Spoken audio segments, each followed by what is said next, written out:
We're live, pal. Welcome to Go for the Pin Wrestling Review Show. With your boys, Mikey Q and King V, aka Ember Moon Knight, aka Michelle McCool Running, aka Summer Ray Charles, Mikey Q and King V. King V, what's going on, homie? Give your energy and feed that vibe into the world. Mike, you still owe me a chopped cheese. I mean,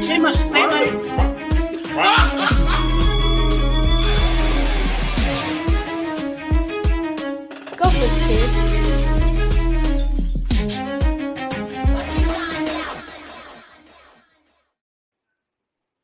pal. Welcome to Go for the Pin, episode 128. With your boys first, I am Mikey Q, and I am joined by first your boy DJ Knuckles, aka Mr. Thursday Night, aka Protector of the Pin, and we here again now. Joined to also my left, right? Yeah, over there. One of those. Yeah, over there. One of the two is right.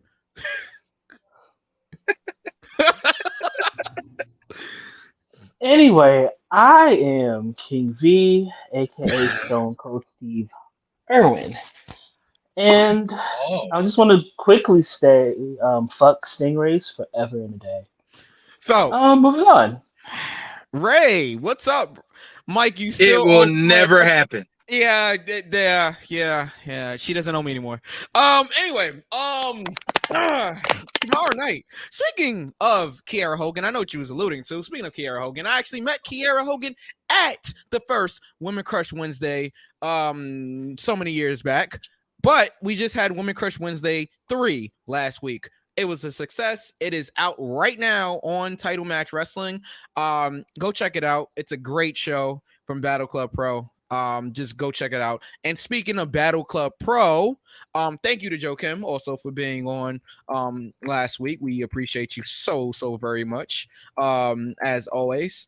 Tomorrow night in Brooklyn. Sorry, Knuckles. I'm just gonna move to the side here. Sorry. Tomorrow night in Brooklyn, same venue. If you have tickets to Women Crush Wednesday 3, it is valid for any up. Catch that for okay, kidnap that. You know the words. It is valid for any up tomorrow night. It is main evented by Steve Pena and Simon Gotch for the 5 Points Championship. Also, Yaya will be defending his franchise championship against Tyree Taylor. Federated will be defending their tag team titles against Main Event in a rematch. A lot of great action tomorrow night going down in Brooklyn. We have Team Fallout versus Jobber Tears South. So that is going to be interesting as well. We have a Survival of the Fittest match. We have Prolific versus my boys, the Scotta Ricans.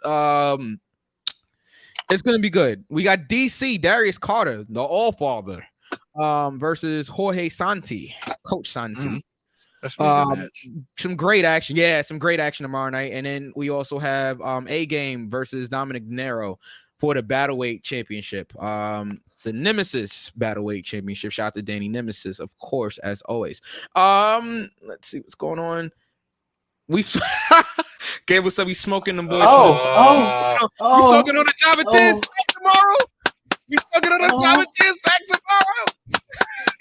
Gable will be involved in that Team Fallout versus Java Tears South match tomorrow night, guys. So tickets available at the door. If you guys don't have the event already, they're available at the door. brownpapertickets.com. Make sure y'all get y'all tickets right now. I'm at the Gamble. If you free, hit us up. Like you can, come on and promote the match if you're free. If not, it's all good. I'll see you tomorrow night, bro. But anyway, that is tomorrow night in Brooklyn. We have some wrestling to talk about this past week. Some news. Well, before we get there, Dax Harwood is ending his podcast. And I want you guys' opinion on this because we talk about a lot of different things on here. I don't know if you guys heard already, but Dax pretty much said that he wanted to do good in the world. He wanted to put good out with the podcast and make it so that basically leave wrestling in a better place than he found it, than he got there. but he feels like with this podcast that hasn't been, it hasn't been good for him and the people that's around him. And it's a very interesting thing, right? Like, I can kind of understand it because even with what we do here on this show, right? I know people joke about it. I am very careful about what I say about certain wrestlers and certain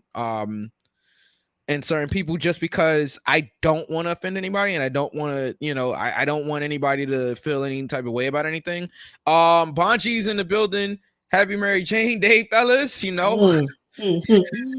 Yeah, of course I'm gonna show that. We indulge in this show. We definitely 420. You know what I'm saying?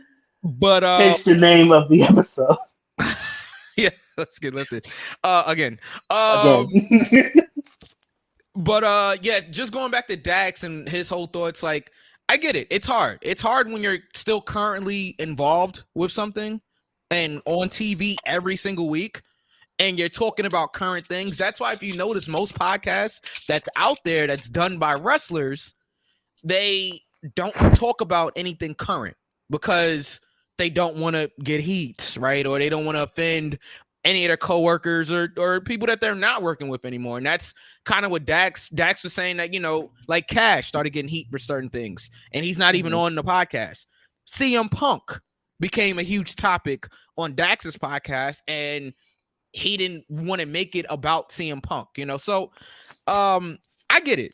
I definitely understand where Dax is coming from, but I just wanted you guys' opinion on just, like, I guess, wrestlers doing podcasts that's still currently in the business, that's actively on television every week.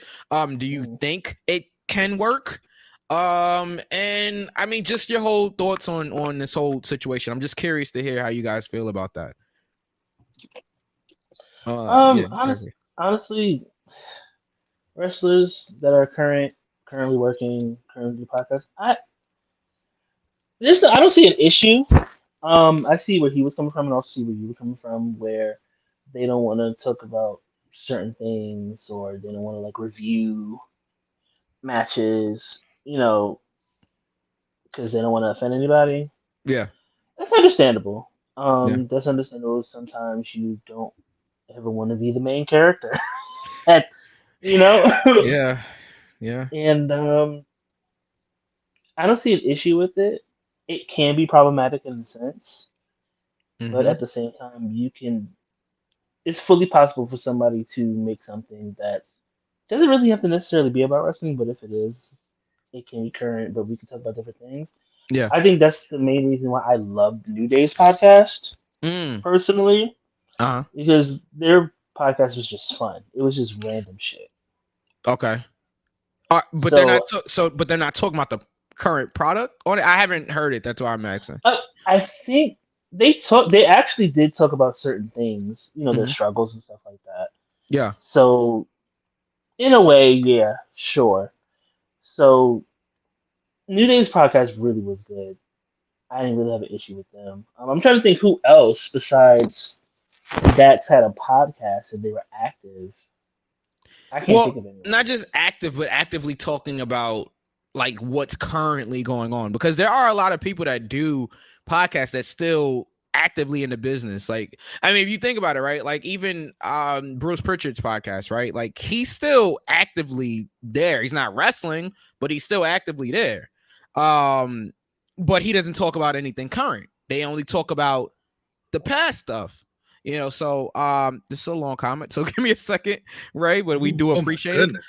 It's like I say it. Okay. I'll do it. You do it? I got it. All right. Me. All right. Me is crazy. Yeah. Ray says, well, the podcast industry is so saturated. I have something for that. That a lot of podcasts have become the game of who has the most gossip. I appreciate you guys because what you do is review and criticism of wrestling each week. However, to get ratings and following wrestling, podcast vlogs and media are trying to get the next hot take or news bit to get eyes and ears. Okay. Wait, put that back up. Put it back up. Okay. Yep. It is. Look. Yep. It It is still 4:20. It is. Let me Hey, let me address. Oh, I'm gonna have my 420 tomorrow night, pal. But anyway, yeah, please continue. Let me address the first comment. Yeah. I really find it interesting that a lot of people say the podcast industry is so saturated because I agree with you, but I don't agree with you. And this is what I mean. Yes, there are a lot of podcasts out there about different things, sports, cookies, uh, your favorite straight of weed. Ooh, I hope this podcast about that. Granddaddy Grip. Anyway, your favorite Jay Z song, whatever.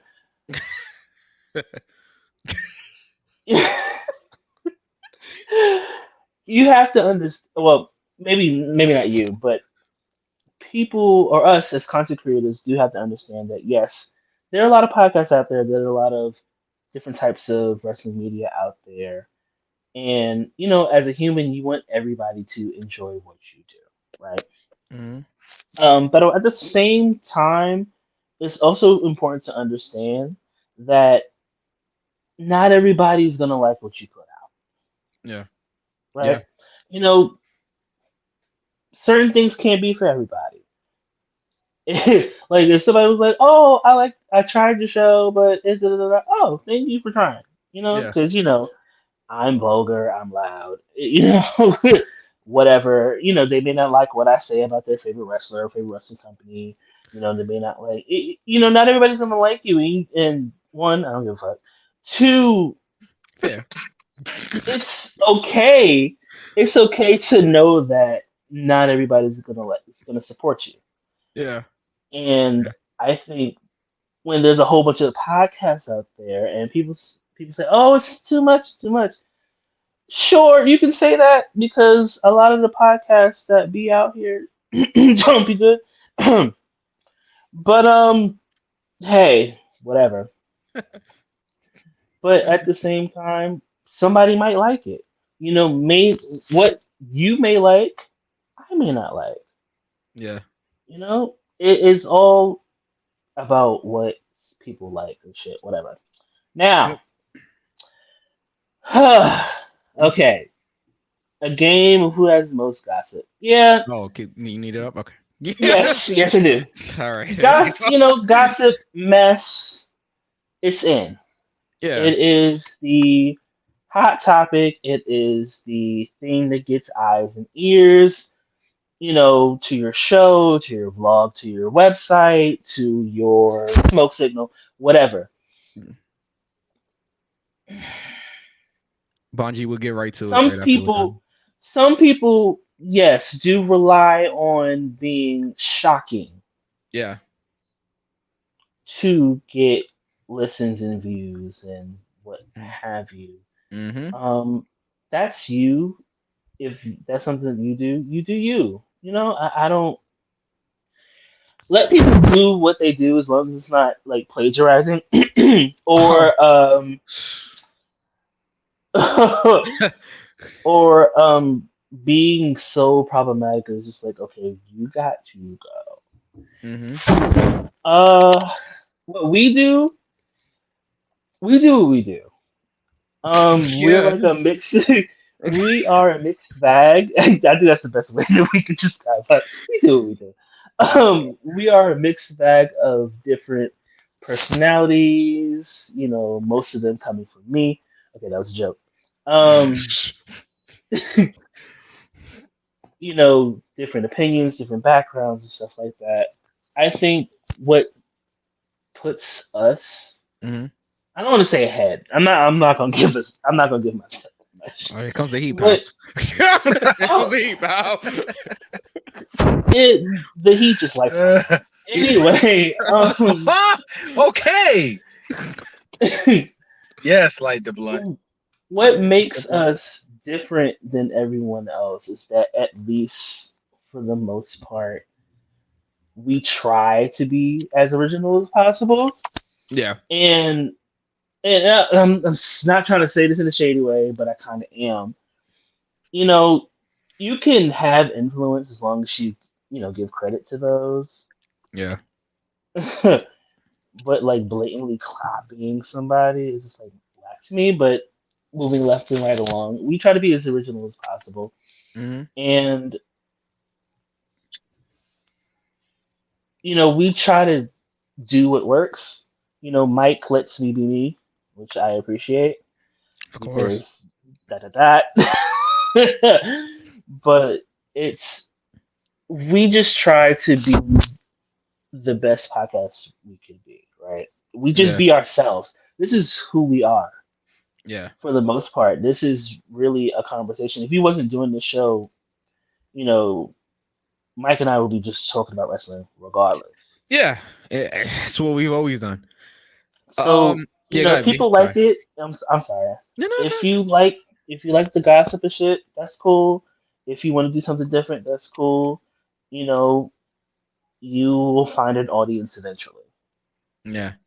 It's tough because like we try to give fair critiques of everything and everybody, so it's like just me personally, I try to be very careful with like my critiques, and especially like when we're like critiquing ring work, right? Because I'm not in the ring, right? So, and as far as like gossip and everything like that, I mean, yeah, we talk about internet rumors, but it's not necessarily like gossip. It's just, what we hear online, and whether it's true or not, we discuss it on the show. We try not to discuss things that are not confirmed and that's not true. And that's one of the things that I'm like really careful about. Like if like the whole stuff that was going on with Mercedes and Trent, like, months ago, we purposely kind of stayed away from it until it actually came out because nobody knew what was going on. And I don't want to be the person to be like, everybody speculates on it, right? I don't want this podcast to be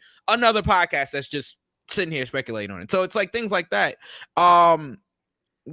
Give me 1 second to go to Bonji's comment. I think it can work, but the thing is, if you don't want to talk about current issues within wrestling, then it shouldn't talk about current wrestling shows, people, issues, almost a conflict of interest. Yeah, probably.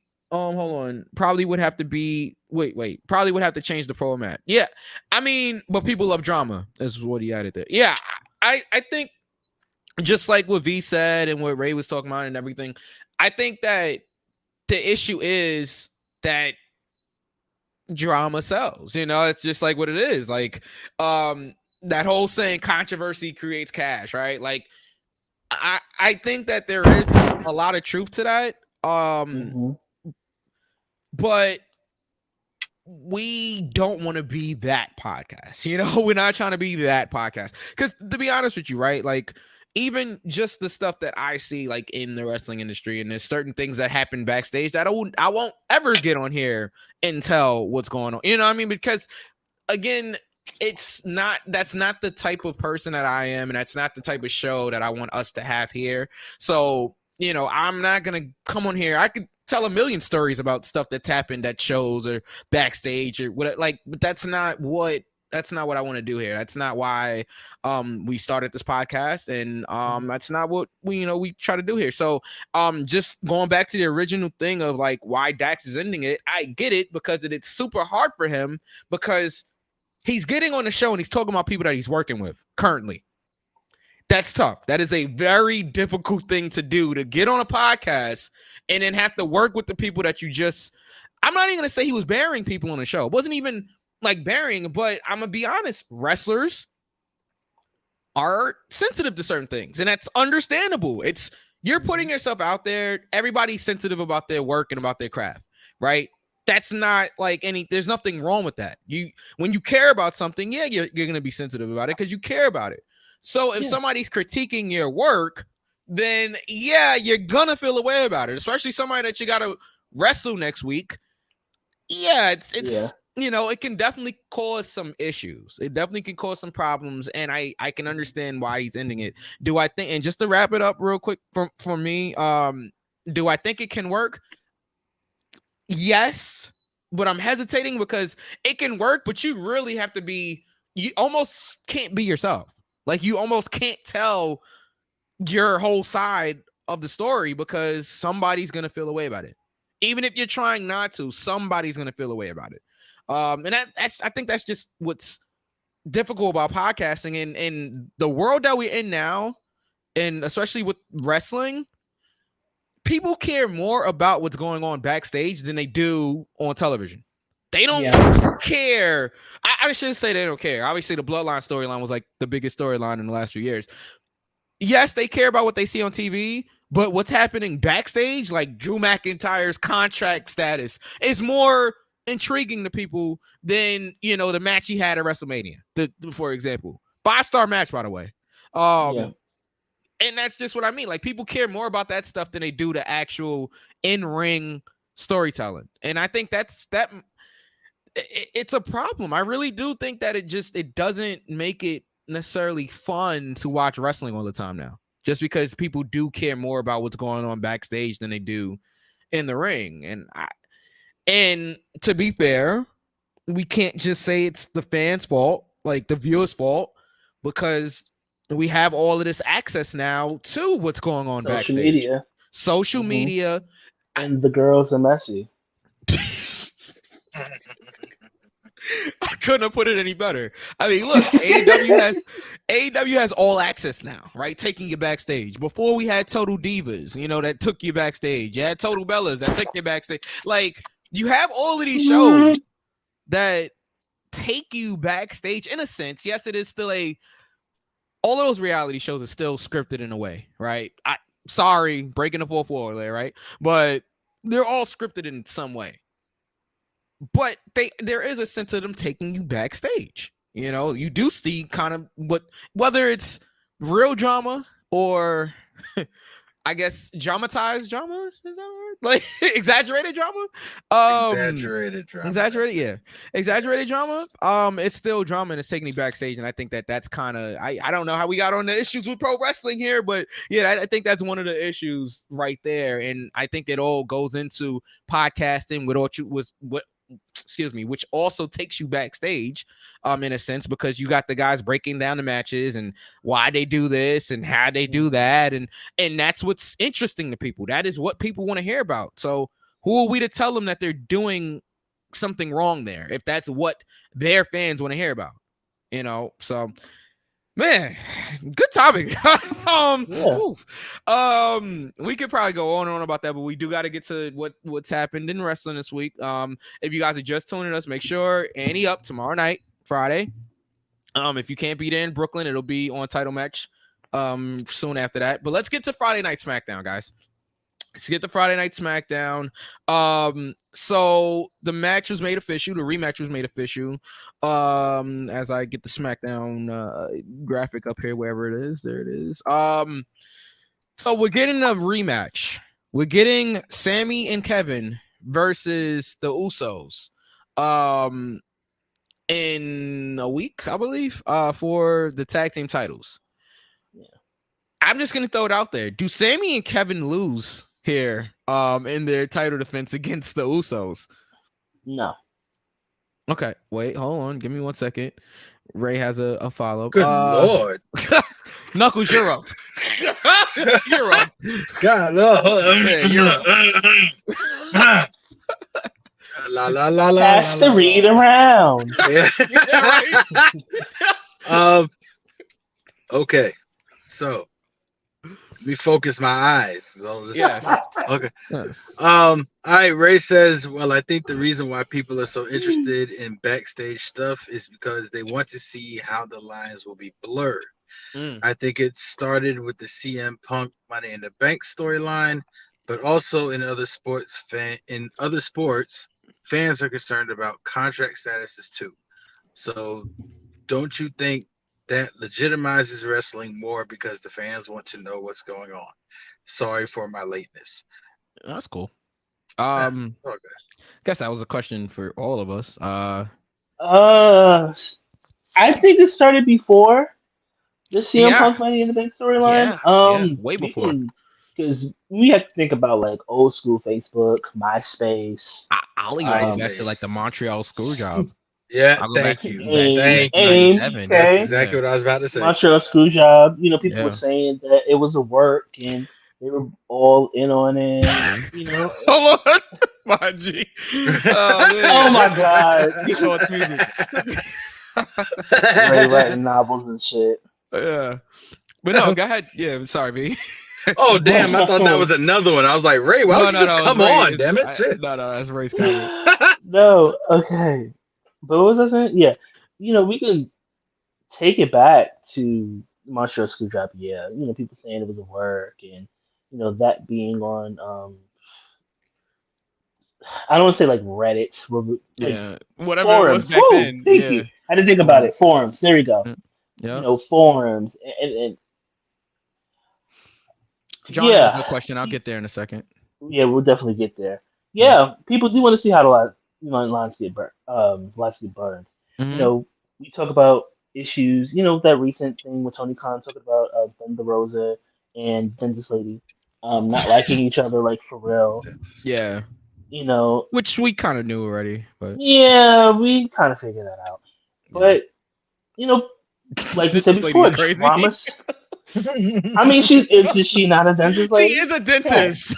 Yeah. Okay. Dentist lady is crazy. I'm listening. She is a woman dentist. Anyway, no, but seriously, it's just like drama cells. Let's say, are they going to shoot on each other in this match? Man, these wrestling terms, these inside turns here. Yeah, I know. I'm using inside terms. Oh my god. People are going to be so upset. Oh my god, I'm shaking in my Timbs. Like, go to hell. Like, oh my god. It is. People like the drama, and honestly, drama does bring ratings. So let's say, okay, boom, the peak Sasha Alexa. I'm just gonna use that as an example. Yeah. Peak Sasha Alexa or Mercedes Alexa when they didn't like each other. Yeah. People tuned into that match because you want to see if they really hitting each other. And they were. You want to. Yeah. Exactly. Yeah. Are they gonna shoot at each other? Are they gonna? Ooh, is somebody gonna stiff this one? Is it gonna be? Come on. Yeah. People know that drama does in fact sell. Right. And does it Whoa, hi. Yes, I am. Does it legitimize wrestling? Does it legitimize wrestling? That's a great question. I think it hurts wrestling more than it helps it, but that's just my personal opinion. Yeah. The reason it's the word legitimize, right? Yeah. So I guess you're basing it on a general society where wrestling is, as the people would say, because I don't say it, right? Yeah. So you would have to believe that wrestling isn't legit at all to make you feel that wanting to know the backstage drama legitimizes wrestling. There has to be some kind of thought that you don't think wrestling's legit in some way, shape, or form. Yeah.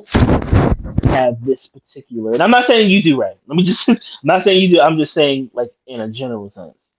Yeah. You would have to believe that wrestling is not legit in a way to think that something like this, something like CM Punk and everybody else in AEW, or Brett and Sean, or Vince McMahon and Consent. You don't. It's just that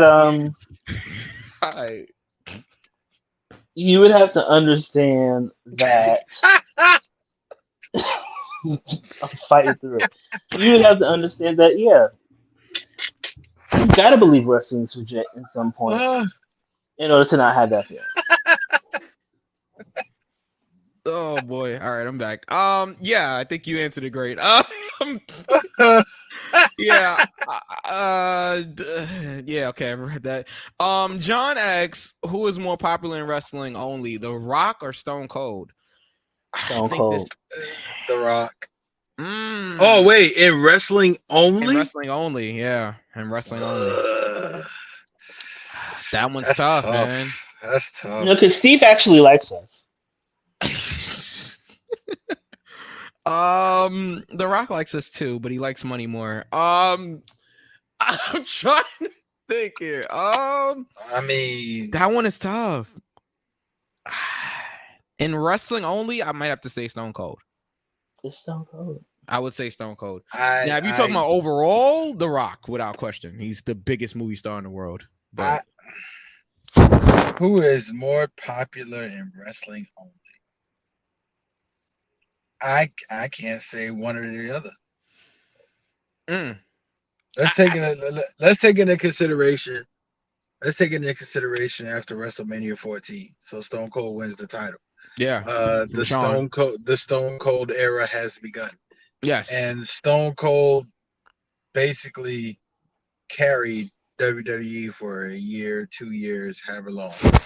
Yeah. And The Rock was there. He just wasn't. He just wasn't. He was the guy you like to hate, which means he was over. Yeah, of course. But who was the one to carry the company when Stone Cold got hurt, aka took his ball and left? It was The Rock. Yeah. And we still to this day say Austin 316. Do you smell what The Rock is cooking? The most electrifying man, the people's elbow, Stone Cold Stunner, all of that. We still say it to this day. So to say one was more popular than the other, I can't say one was more popular than the other, because where one was and one fell off, the other one picked up. And then that one that fell off came back, and they were like right here. Stone Cold and The Rock gave us 3 amazing matches at WrestleMania. I think it's a head scratcher. I feel like yes, The Rock took over when Austin got hurt and he wasn't there. But I feel like when you think about the Attitude Era, yes, The Rock is one of the names that come up, but like one of the first names you think of. But come on, Austin 316. Austin was the birth of the Attitude Era. That's what I'm saying. I agree. I think that Austin, along with Vince and everybody else, it wasn't just Austin. Austin needed somebody to rival. He had to feud with somebody, and I think The Rock Vince was the perfect antagonist. Vince, yes, and then The Rock, of course, and I think The Rock had a lot of different people to like play off of as well. I mean, I think Mick Foley, I think Triple H, I think Undertaker, I think all of these guys, that Rock had around him at the time to get him over. Even Kurt Angle, The Rock. I'm gonna go with Austin just to like wrap up the question. But I'm gonna go with Austin just because I do think in wrestling only, Austin is more popular. But when you talk about on a global scale, it's The Rock. His catchphrases, his movies, everything. He's the man. Like, when you look at it from that standpoint. I just want to get through this real quick. Do you think Randy Orton will be world champion at least one more time? Yes. I don't think so. I do. You do? I do. Okay. Yes. And he needs to come back as Bald Orton. I mean, Randy's still young enough. I just don't know if his body's gonna hold up now. But we'll see. Stone Cold is more popular in wrestling, Ray says. When you think Attitude Era, you go Stone Cold Steve Austin first, in my opinion. Well, Stone Cold was offered movies first, but before The Rock, directors and producers just wanted to work with The Rock more than Steve. Yeah, because Rock was more of that movie star guy than Austin was. And Rock, I mean, Austin's movies was pretty good. So I liked, what was it, The Condemned? I like that actually. Yes, I thought that was actually pretty good. Yeah, I think, yeah. Yeah, I thought that was pretty good. All right. Good Lord. The soliloquy. Good God Almighty. You guys are like, I'm going to have to go back to college for all of this stuff. All right, guys. All right. It's your turn. Me and V did one. Read. I read Bonji's last one, but all right, I'll read it. Okay, no, it's fine. V, I tell people who say wrestling is fake by telling them that as far as really trying to hurt your opponent, then yes, it's fake because it's not UFC. But then I tell them that if they took one chop from one of the smaller wrestlers, I guarantee they wouldn't be saying that shit anymore. Take one body slam or one some Samoan drop, or just one box of Samoan, yes, or just bulldozer. They would change that tune. Yeah. Well, V, that was towards you. Yeah. So as someone who has been in the ring, yeah, and also has boxing the kickboxing experience, both of those things hurt. yes, yes. More so the wrestling part, I can honestly say. Yep. Simply because you're trying not to fuck up, right? Right. So, if you're kickboxing for defense or you are preparing for a fight or what have you, you want to hurt the person. This is the difference between wanting to and going to do it, or hurting someone and trying not to. Right. Yeah. So, yeah.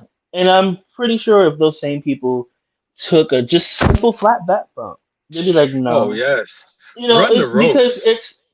Run the ropes, exactly. Okay, run the ropes. Y'all be looking like Snoop Dogg. So, like, a lot of people...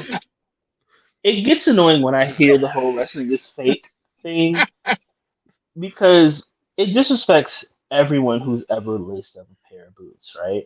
Yeah. They don't... It's an art form, but it's also a sport.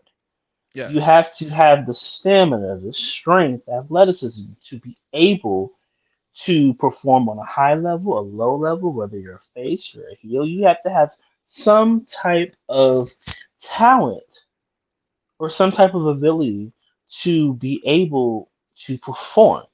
So people say, "Oh, it's fake." Okay, so let's go to a school really quick. Okay, take a the fallout in flat Brooklyn. back bump.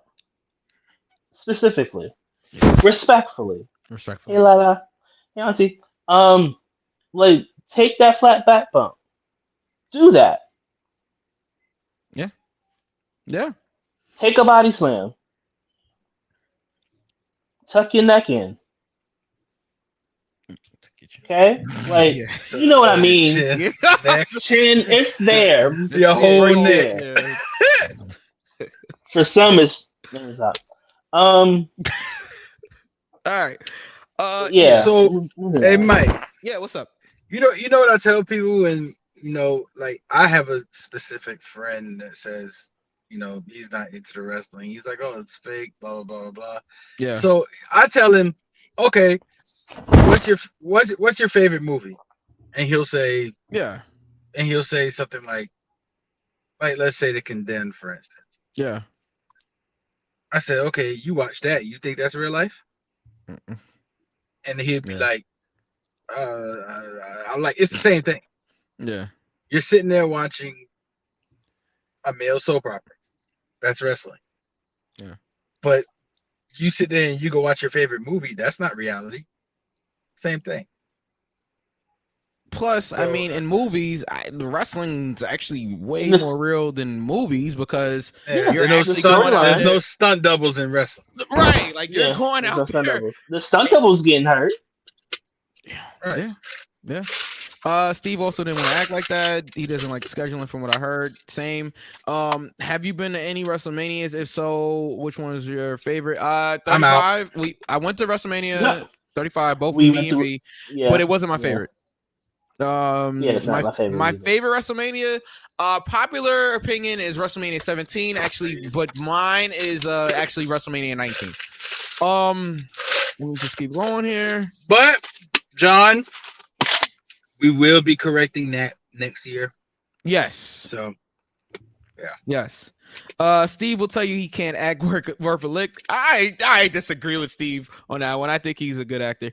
Rock can't act what he thinks he can and will do scenes over and over until directors are happy.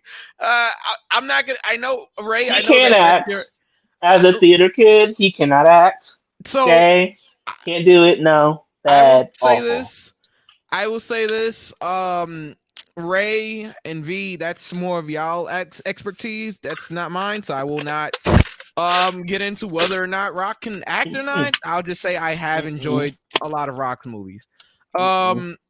John, one of the triple threat match between Brock, Bobby, and Batista. Batista's retired. Brock and Bobby we've seen already. Yeah. Let's see. Ray says running the ropes are exhausting. Tell me about it. It is. I know. I know. Yeah, falling flat on your back with your arms out. Oh my, yeah, I know. I still feel it every day. Okay. Yeah, I know. Bones are weary. Getting flipped over in a headlock. That color, yeah, headlock takeover is crazy. Say it again. He just sounded like an extra color purple. His bones is weary. Oh man! All right, we got to get through SmackDown, guys. All right. So, yes. So you guys both said that Sami and Kevin will not lose the tag team titles against the Usos. The SmackDown before Backlash, I believe. No. Okay. Gable knows, guys. Gable's actively wrestling right now. He's actually gonna wrestle tomorrow night in Brooklyn. Gamble knows. Like, yo, bro, I have this argument with so many people about like wrestling, and most of them couldn't last like an hour in the ring. So I mean, yeah, I forget an hour. They'd be lucky if they last 5 minutes. Yeah, that's okay. True. Yeah, that's true. All right. I'll give you 45 seconds. Oh Lord. Yeah, tell them to I'm telling you, take one bump and tell me how you feel after. Not that kind of bump. Not that bump. No, not that one. No. I think Sami and Kevin will only because of the Saudi show. So a lot of people are saying that they're dropping the tag team titles because of the Saudi Arabia show. That is what a lot of people are saying. But do we have to have the tag team champions at the Saudi show? Like, no. Is that like a must? No. You know what I'm saying? So not necessarily, but you know, is the Saudi show Night of Champions? Yes. I'm sorry. Yes. Okay. Okay. Well, then it would make sense for them to be there. That match will get thrown out. I almost don't think the Usos will even happen. I don't know if it's gonna happen. I don't know if the only thing is, technically they're not a group or a stable. But I could did not want to put that up there. Sorry. Yeah, go ahead, continue. I could see if there had to be a tag title defense, I could see Riddle stepping in. Possibly. Yeah. Hold on, not the ones I cheap. Okay, all right. Leave Tony Khan out this. All right. We got a great show for you tonight, guys. Stay tuned. Stay tuned for Rampage. Bro, I swear that is dead high. Yo, I'm sitting how's like, everybody doing tonight? I'm like, Tony, slow down. What? Tony, slow down. What are you saying? Man, we appreciate all you guys sticking around for Dynamite. We got a great show. We got Rampage coming up. So, I feel like when you get that Mario Star effect. Yeah, it's just like, whoa, hey, hi, thank you for coming. Like, oh God, you really did, yeah, Knuckles. They should put that in the Fight Forever game. The hot tag should be Tony Khan just announcing stuff. Oh man! Like, and he makes the tag. Oh, we're gonna win one show. Thank you guys for coming up, man. We got tag team titles coming up next week. Don't go ahead, man. Get some popcorn and say, man. Bro, I was sitting there like, I'm just like, what did you just Oh man, what are your top 3 wrestling companies in order today? Or ever today?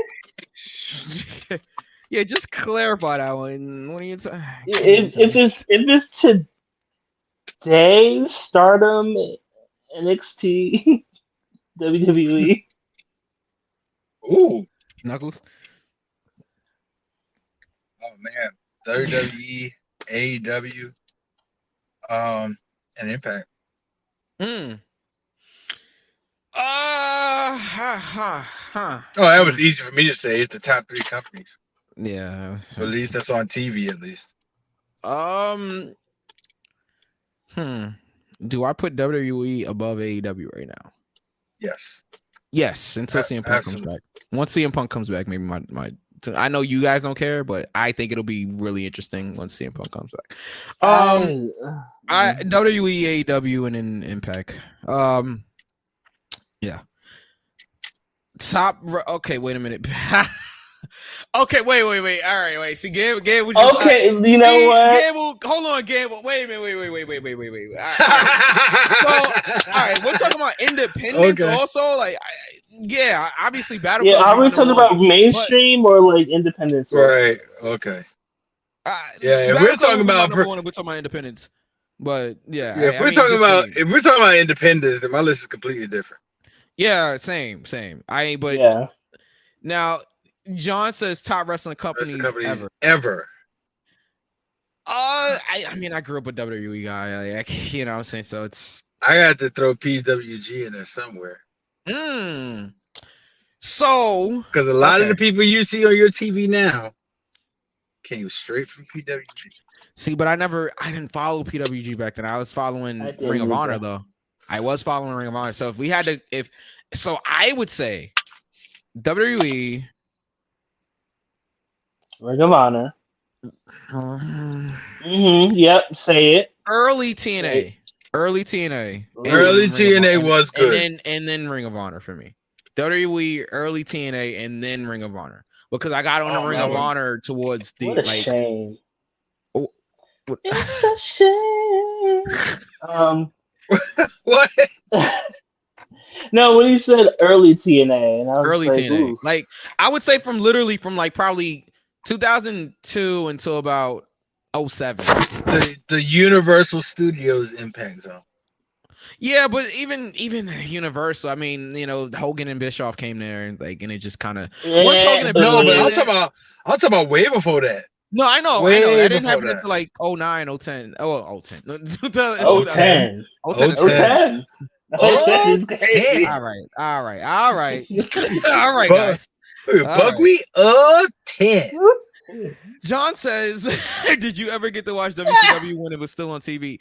Yeah, get to watch it. Yes. Did I watch it? No. No. Did I have the chance to watch it? Yeah, I did, but I chose not to watch WCW. John, I think I'm the only WCW aficionado, unless V corrects me. Bon G, maybe. No, you're correct. I watched it. Bon G, I watched it. I think I'm the only. But I wasn't like,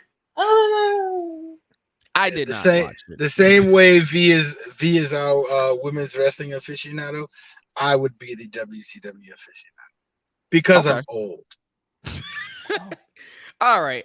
Bon G, I think could probably match you on the WCW stuff because I think he has pretty good knowledge. WCW, baby. Yeah. WCW, baby. All right, Xavier Woods defeated LA Knight. Yeah, courtesy of a roll-up. Gunther and Woods had a backstage. So quick. Yeah. Yeah. It was so quick. Who did you say that was? Xavier Woods and LA Knight? Yeah. LA Knight, yeah. He put it in parentheses. Xavier Woods and LA Knight Bro, Tony Khan is suing tomorrow. I'm telling you right now. He is suing tomorrow. Like I found a way to bribe him. All right. The thoughts and ideas on this show. I mean, B's thoughts and ideas do not reflect boy on this show. It was a joke. Oh my god. I'm high. All right. Xavier Woods and LA Knight, All right.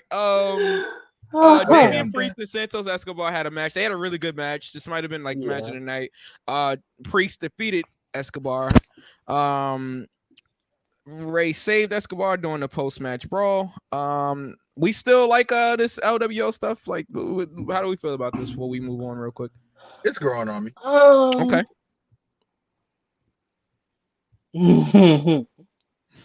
I thought we were gonna get more. Okay. Truthfully. Hell no. Yeah. I just thought we were gonna get more.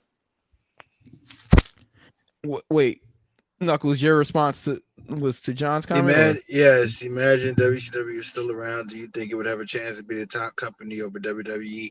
Hell no. Because I think back in the day they would go back and forth. No, let me rephrase. Let me explain my answer. Okay, I'm not selling it. Let me explain. If you think back, John, at WCW, all WCW was implants from WWE wrestlers who left. So you had your Hogans, you had your Macho Mans, you had your Roddy Pipers, you had your Warriors for a cup of coffee, you had all these other wrestlers. They had Sting, and that was the only one. He was the only one that started somewhere and stayed. He was the only one. So it was him, and it was Undertaker and Shawn. Yeah. So because even Triple H was in WCW as Terrorizing for a minute, but Terrorizing. So crazy. Right. Terrorizing. It's ironic. Yeah. Wow. Right. Okay. But anyway, the age of wrestling is different. You've got the people who love the technical stuff. You've got the people who like the storyline. You got the people that like the flippy doodah stuff. I mean, you had the Hurricane Ranas and stuff in WCW, but if you think about it, during that time, Eric Bischoff really didn't care about it, and that segues me into LWO. I think LWO this time around has a purpose, as opposed to when it was WCW's LWO and it was headed up by Eddie. It was just kind of something to have the luchadors that didn't have matches to get them on TV. I think this with Legado del Fantasma, that's how it is, right? Legado del Fantasma. Okay. With them being the newest formation of LWO, and you implanting them in with Judgment Day, and now you're mixing Judgment Day with Bloodline against LWO. I think the purpose of LWO makes a whole lot more sense now, and it's more meaningful than what it would have been in WCW. But to the original question, would WCW be a top company now? You got your damn mind. Ain't no way. They wouldn't have any money left. Ted Turner would cut them off just like he did back in the day. Cut them off. They wouldn't have any money. Ray says, well, Shawn is technically an AWA guy, along with Hall, Perfect, and others. It's true. It's true. It is true. But everybody started like AWA or something like that. Yeah, in the territory days, right? Territory days, exactly. Well, Undertaker was too, because he was what was his name? Mean Mark. Mean Mark Calloway. Yeah. Was Sting's gimmick with the white face paint and long hair, wearing all black, kind of like the Undertaker's Dead Man gimmick? I think it's two different gimmicks. Yeah, two different gimmicks. Yeah, LWO is more meaningful now. I agree. Okay, let's keep going here. What was the next match on SmackDown? Hike. So what's the next match? Yeah, you trying to get past. You trying to get through this card. I am definitely trying to get through this. Raquel and Liv granted Sonya and Chelsea a title match. Okay, you think I care about water? Oh, sorry. Well, you should. Second. Thing started with blonde hair and colorful face paint. Yes. Surfer Sting. Yep. Okay. Shinsuke Nakamura defeated Madcap Moss. I guess Madcap turned heel on his entrance. Yes. I guess. On his entrance. I guess. And man came out smiling. He came out smiling. He came out smiling, did the X thing, kicked Like- it, and then yeah, Like and he then- was Left Eye in the fucking No Scrubs video. Yeah. Like exactly. All right. Of course he lost. Shinsuke defeated Madcap, and Madcap tried to attack Shinsuke after the match, got beat up again. Karrion Kross has his sights set on Nakamura. Oh my god. Yeah. Karrion Kross still works there. Why? NyQuil, Benadryl. We might as well just talk about wrestling and skip the shows this week. They were all good. Were they? Were they? Yeah. Ooh, dot. I got a question. Yes, please. I got a question for the panel and everyone watching. Yes. Why are we still seeing Karrion Kross on our TV? Because he's a Triple H guy. He's been in a feud with 7 different people in the last 5 months. TikTok. Flop. After flop. TikTok after flop.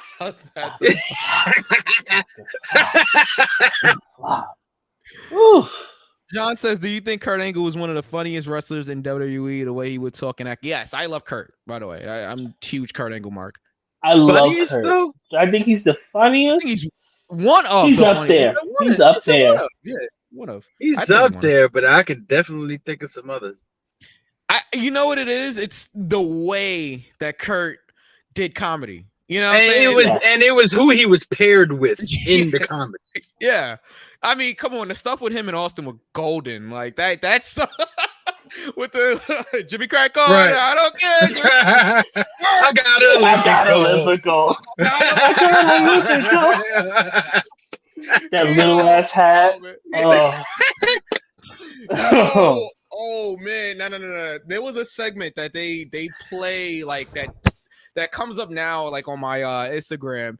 Who is he talking to? And he's just like, yeah, later tonight I'm gonna beat you, and I'm gonna beat you good. And he was like, wait, no, that's not what I meant. Like, Undertaker. It was Undertaker because he tried so hard not to fucking crack. I think it was Taker. I was crying. Like everything he would say, just like he didn't mean to say it, and it just came off so crazy. Yo, Kurt was just that guy, bro. Kurt's that guy. I love Kurt. Yeah. You're not gonna get me to say anything bad about Kurt. It was Kurt Angle and Perk Undertaker. Angle. Probably. Perk Angle. Wow. Okay. All right. No, Nakamura embarrassed Madcap. Yep. Now R-Truth is the funniest. He's one of them. Also, R-Truth is hilarious too. He's also. I have laughed more at what R-Truth has done more than Kurt Angle moments. Okay, that's fair. Ron. Yeah, when R-Truth said he was gonna throw Paul Heyman over the top rope, I flatlined for like 7 seconds. Yeah, I was gone. I was like, "Oh, I'm not touching that one. I'm not touching that one." You talked about things left and right along. Yeah, you know,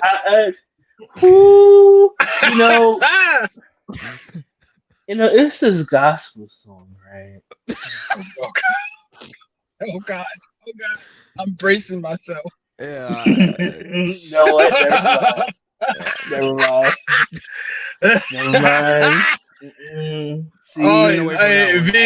See, V, just give me the artist. Nope, I'm not even. Oh man! All right. Just give me the artist so I can bust out laughing, please. My soul says yes. Solo Sikoa defeated Matt Riddle in the main event via pinfall after catching Riddle midair with a super kick and then laying him out with the Samoan spike. Samoan is crazy. Post-match, Sikoa slammed Riddle with the Uranagi, or is it the spinning solo? One of the two. I think it's spinning solo. Spinning solo. Through the announce table that did Was not that break. The solo? It was the spinning solo. I would have called that move. I would have called that move going solo before I would have called it anything. Going solo. Yeah, because it like makes it. sense. I like it. The Bloodline watched, and yeah, that was pretty much it. Owens and Zayn tried to.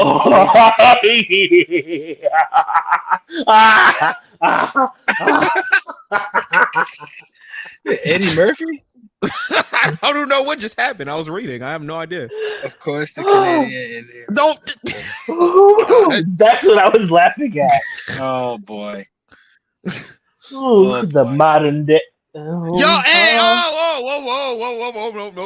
nope. Wow. We're not doing that. We're not doing that. Just want to make it to heaven. We're not talking about any of the former WWE champions. We're not talking about any of the former WWE champions. How? Oh, sorry. Quite a few of them. I like when Kurt Angle was acting like John Cena. Remember when he yes. Yeah, I do remember. I remember that battle rap actually. It's hilarious. I got one better than that. I got one better than the battle rap. What? I'm just a sexy Kurt. Sexy Kurt. I'll make your ankle hurt. Yes. Of course. Oh man, that was classic. Rest in peace, Sensational Sherry. Yes, absolutely, definitely. I love that they got her for that. Yeah, that was pretty awesome. Oh man, I mean that was like peak SmackDown, man. Like that with that 02 to like 05 period of SmackDown was just. Was that epic. the Paul Heyman era? Yes, it was Paul and Stephanie actually. Paul and Stephanie. That was a good era of SmackDown. A really good era of SmackDown. That was a good era of WWE. Paul Heyman and Stephanie on SmackDown and Eric Bischoff on Raw. Oh my goodness.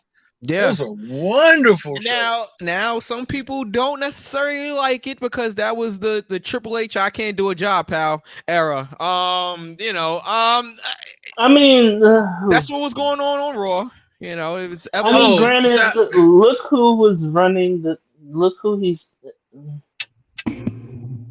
Yep, I got you, V. I see you. You see each other. I got it. Yep. All right. Kind of looks familiar to Common Day, doesn't it? Oh, sorry. What do we give Friday Night SmackDown? Ooh, child, a 2 count. Okay. Yeah, that was decent. Let's go to Monday Night Raw. We gotta get through some of this here. All right, so the Bloodline and the Judgment Day made a deal. Let me get this. Wait on. They made some type of deal. Roman Reigns was privy to this deal. I guess he signed off on it from his mansion because why would he go to Monday Night Raw? Give me a second here. Hold up. The comments is way more interesting than what's been going on television. I'll tell you that much. Which intro did you like? Which intro did you like better from Raw or SmackDown? Ruthless aggression era, I guess. Intro. For SmackDown, the beautiful people. Yeah. Oh my god. Yep. That was and then the fist breaking and then it got me hyped. Yep. It got me hyped. It did. Raw's intro was hard too. What was it? The Nation? This is the devil will do it all. Say love is forever. Listen.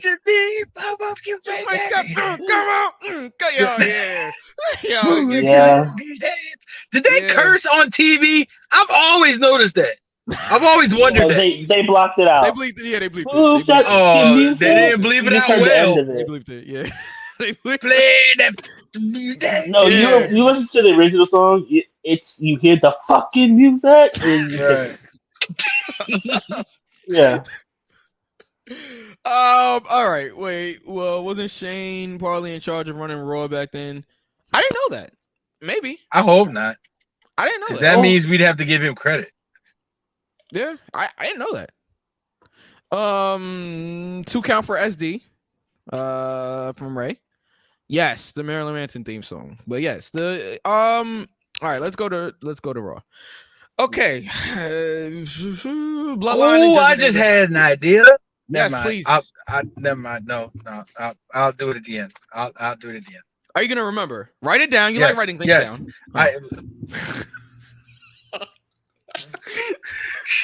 Yes, I will remember. Oh man! All right. What did you think about this opening segment here? With the Judgment Day and Bloodline making this deal, did you think it was necessary? Give Rhea Ripley all the belts.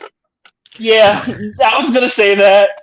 Rhea's amazing. Rhea and Solo with their stare down and everything. That was amazing. I feel like he's trying to make it up to try.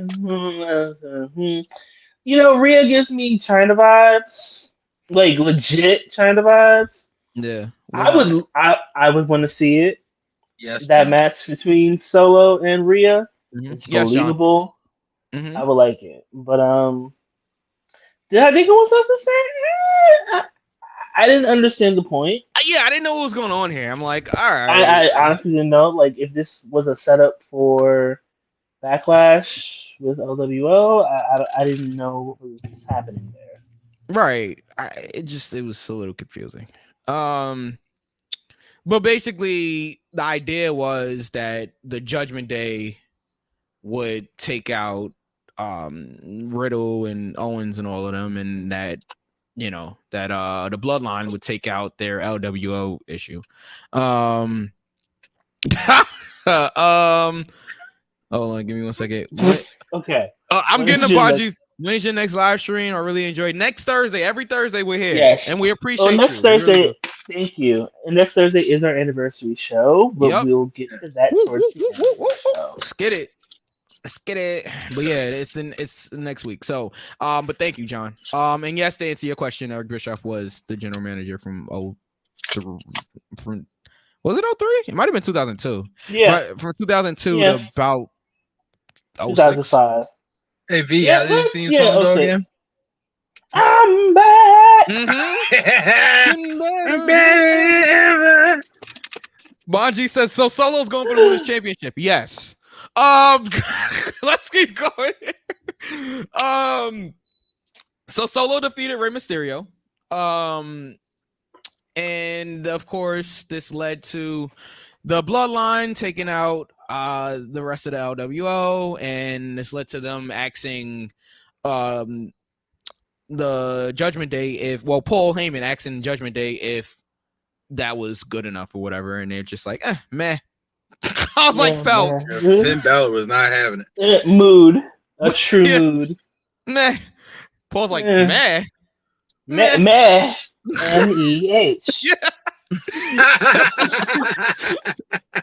John, thank you, man. Thank you. We appreciate Thank you, John. Thank you, John. So much. Thank you. Really appreciate you, John, man.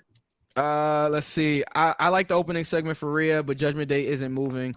The group gives something for Finn to do, makes Rhea star and slowly building Dom. But honestly, I think Dom doesn't really need Judgment Day. Yes, I definitely think he needs Judgment Day. I think Dom 185% needs Judgment Day. You know what? I would like to disagree. Okay. I don't think he needs Judgment Day. I don't. Yes. Yeah. Yes, and I'm not. It's really given, and it's just the subtle shit, like the haircut. It's getting Eddie China. It's giving Eddie China. Yeah. I really. Mitchell in the building. Sorry, B. I really, really, really want Dom to be the one to dethrone the creep. You know who I'm talking about. The United States champion. Because remember when China was women's champion and Eddie was, I believe, European champion? Yeah. I believe he was European champion. I might be wrong. I apologize if I'm wrong, but no, you're right. I feel like that would get him more over as a heel. Because it's like, okay, you're really trying to be like Eddie. You're really pushing into Ray that is, fuck you. And I wish Eddie was my dad. So now I'm acting like him. And now I got somebody that's China-esque, beside me. I do think Dom needs Rhea. I don't think he necessarily needs Judgment Day. Yeah, I agree. I can honestly see them getting split in the draft. Rhea and Dom? No, the rest of Judgment Day. Rhea and Dom going one way, and Finn and Damian going another way. I could see that. I could see that. Finn and Damian could go for the tag team titles. They could, there's a couple of things that they actually, that might be the way that they go. Now that I think about it, huh? Dom's still green. Mitchell says. I don't agree with that. He's green in certain ways, like, but green. Yes, I agree. V. Dom needs Rhea, but not really Judgment Day. John says, do you think WWE should add like 2 more titles? No more titles. No. All right, go ahead. I'll answer that question, with Rhea. Intercontinental Cruiserweight? So, here's my thing. I like that. The Intercontinental Champion of 205 and under. I like that. John. Oh, wait a minute. Were those supposed to be separate, like Intercontinental, Cruiserweight? Oh, Jesus. Okay. Okay. So to answer your question, I think the only way that would happen is if they unified the women's titles and then made an actual secondary workhorse title similar to the Intercontinental title. What I mean by that is, like, let's say, both of those, I think all of those champions should be able to go back and forth on Raw to SmackDown. And, you can, the talent's there, but the writing isn't, right? Right. It's still really shaking in the women's division. It's very, shaky. Just shaking like a Polaroid picture. It's shaking. It's shaking. Oh, it's crazy. It is shaky. Because, when they... The only other time I see them debuting another title for the women is if they do a unification of both the Raw and SmackDown women's titles and make it like a purple or something. Maybe, make it purple. I don't know. But, and make a workhorse title. And then you have the tag team titles. There's a lot of women there. Yeah, I know my thoughts on this. No more titles, period. For anybody. No more titles. No. Please, you guys don't know what to do with the titles you have now. No more titles. No. No.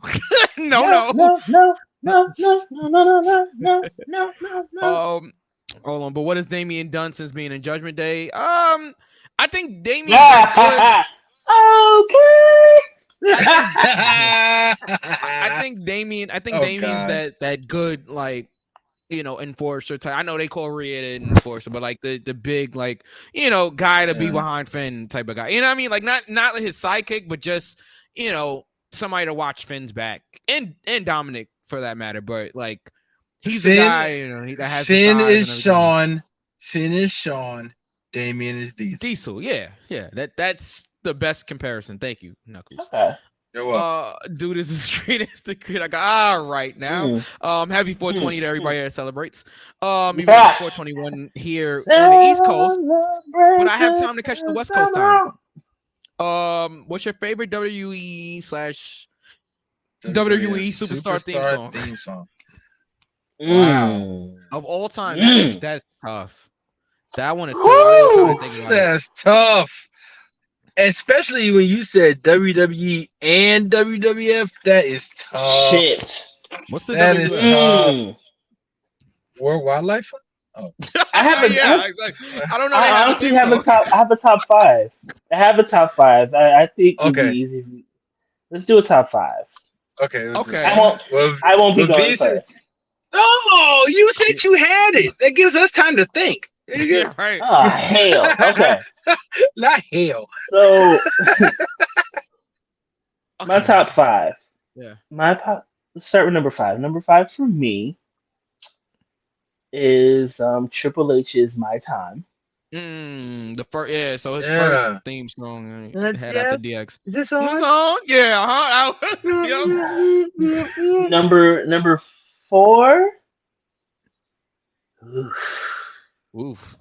Number four is King of Rock, the DX with Run DMC. Yeah. Oh, Kings. Yeah. Yeah, I like that. I like that version better. Come to your brain. It was so high that even you and I kill it. That's that person. I mean, it's the lyric. I'm sorry.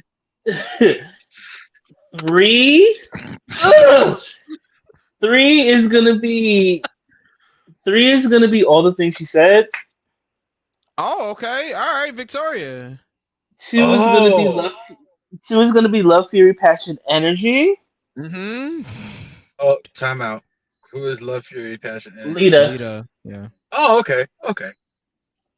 And number one.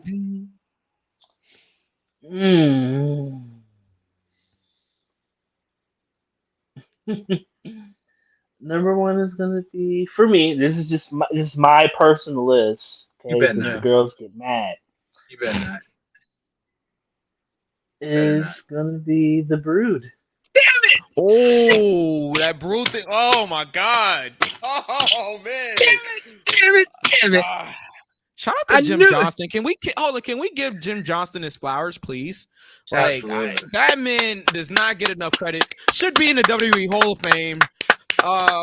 Thank you, Jim. Thank you. We'll give you yours. Thank you, Jim. And I know somebody's like, you like Sasha Banks? Like, yes, I do. Her Sky's the Limit is one of my favorite. I listen to it all the time. Okay, because sometimes you have to remind yourself. Give me 1 second. But it's not. It's not in my top five. No, it's not in my top five. It's in my top 10. That's fair. It would actually be number 6. But for me, nothing beats that The Brood theme. Shit. Nothing beats The Brood theme. It just doesn't. Metalingus is also up there in my top 10. It's Edge, right? Yeah. You know, Coach's Personality is there because I did like the song prior to okay, Guitar Hero, and yeah. We're gonna get to everybody's comment. All right. All right, let's go get to everybody. Oh, Jesus. Yes, it's a lot. All right, hold on. Ray says, do you think it would be easier? We're gonna get back to the theme songs in a second, but do you think it'd be easier for the women just to have their own division aside from being? It sounds cute in theory, but they're not gonna do it because women. Mitchell Clark said you answered it perfectly. Mitchell Clark says easy win for Rhea at Backlash. Yes. And we love Zelina. Because that's what it looks like. It's gonna be Zelina and Rhea. That's what it seems like they're building up. Triple H Motorhead. Yeah, the game. My all-time favorite. Yeah. I hear you. John says John Cena's Basic Thugonomics is better. I'm not gonna lie, I do like that one better than My Time. Basic Thugonomics. I was like, okay, white boy from Massachusetts, you don't know anything about the hard streets of Massachusetts. Yeah. Oh man. From Newberry. Yeah. You think you're untouchable? Word life. Okay, Ray has his ready to go. So I'll go backwards. Alexa Bliss. We don't do that here. We're not gonna clown you. Alexa Bliss. The new one or her the goddess original, one? I think the original. Because I love the goddess. Yeah. I do like that one. Cult of Personality, number 4. Shut up. Is that Avril Lavigne? I think that's it. Is Avril Lavigne. It is. Love it. I don't think it works for Alexa, even though she likes. Sorry, V. Sorry, V. I'm here. Sorry, V. I'm done. Sorry. With you. Okay, I'm done. Okay, number 4, Code of Personality. Number 3, My Time. Number 2, DX. Number 1, Sexy Boy. Okay. Good list there. Hold on. Bonji says he smokes too much to remember this. Remember those songs. Felt. I like the rock Hollywood No, there's no theme as a excuse. If bonus. I can do it, you can. Yeah, Alexa Bliss's first theme. Yeah, that. So it's the Okay. dinner. Yeah, I do like that one. Yeah. It was just so simple. But it worked for her. It totally worked. All right. I'll give mine. Number 5 is probably Cult of Personality. For me. Number 4. The Brood theme. the Brood is number 4. Number 4 for me. Yeah, 4. Wow. Just because V had it number 1, I don't want to do number 1. Yeah. V blew me with that one. I mean, come on, if we're gonna be anything else, but I agree with you. I agree with you. That's why I was mad. Stone Cold's theme, the glass breaking and that yo, I love that. It has to be number 3 for me. Number 2, I'm gonna say DX. That break it down. It's just the iconic song. Number 1. I'm trying to think because he's a man. No. Such a man. Did Steven Regal show up here somewhere? You looking at the real deal now. Steven Regal. You know what the real deal? I love D'Lo Brown so much. I love D'Lo. Oh man. Oh my god. Hold on. Before I give number 1, I like Stone Cold's wrestling. Yeah. I like the Disturbed version of Stone Cold's theme. I thought it was hard. I know people didn't like it, but I thought that was hard. That oh man, I thought it was a great remix to a already great theme song. It might have to be the King of Kings theme song, man. That bow down to the king. It might have to be the King of the King. Yeah, man. I don't know. Like that might be one of my favorite theme songs, like of all time. Like it works. And you know what's crazy? Triple H had that theme song since like 05, but he just started like really using it once he became CEO and all that stuff. Like, cause I remember I had a Triple H like DVD, like a box set, right? And they were playing the King of Kings in like 06. They was playing that on the DVD. Like, so Triple H just had that theme song for a very long time. But obviously he went with the, it's all about the game. When he wrestles, it's interesting. So when he wrestles, he does the game. Yeah, but then when he's coming out in the suit, it's we owe the king of kings. Dun, dun. Get on your knees. Dog. Yeah. Oh man. Ooh, that hurt. Yeah, it definitely did. R.I.P. Lemmy. Okay. All right. John says, yeah, bow down to the king from Triple H. Yeah, felt. Just being real, like Hurricane. Stand back. There's a hurricane.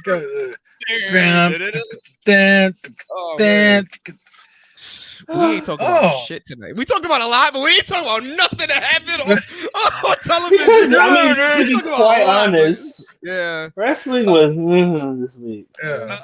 It was 2006. Triple H did the King of Kings at WrestleMania 22. Thank you, Mitchell. Yes. Yeah, thank you. All right. Okay.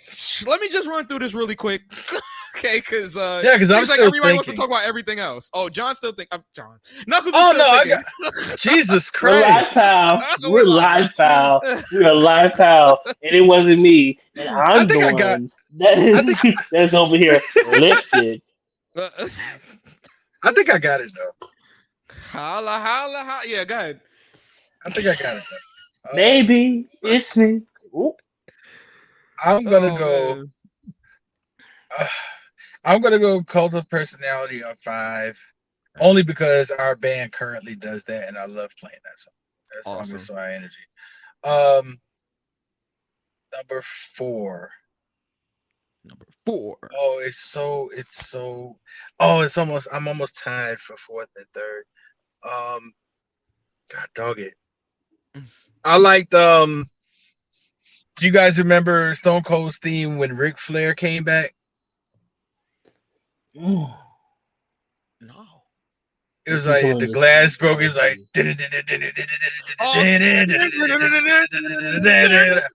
I like that one. I like that one. That unlocked. Right. Yeah. But that was the Invasion Stone Cold. Yeah. Okay, so I'm gonna go Cult of Personality, Metalingus, the NWO theme, Razor. Oh. Mm-hmm. Hey yo. Yeah. Razor, and then I gotta put the Brood first. The Brood is just it, man. That song was before its time. And, no, definitely. Yeah, so and I was surprised none of y'all said Razor. I was like, Razor's theme was dope as hell. No, it was. I mean, and obviously there's other themes that I didn't like.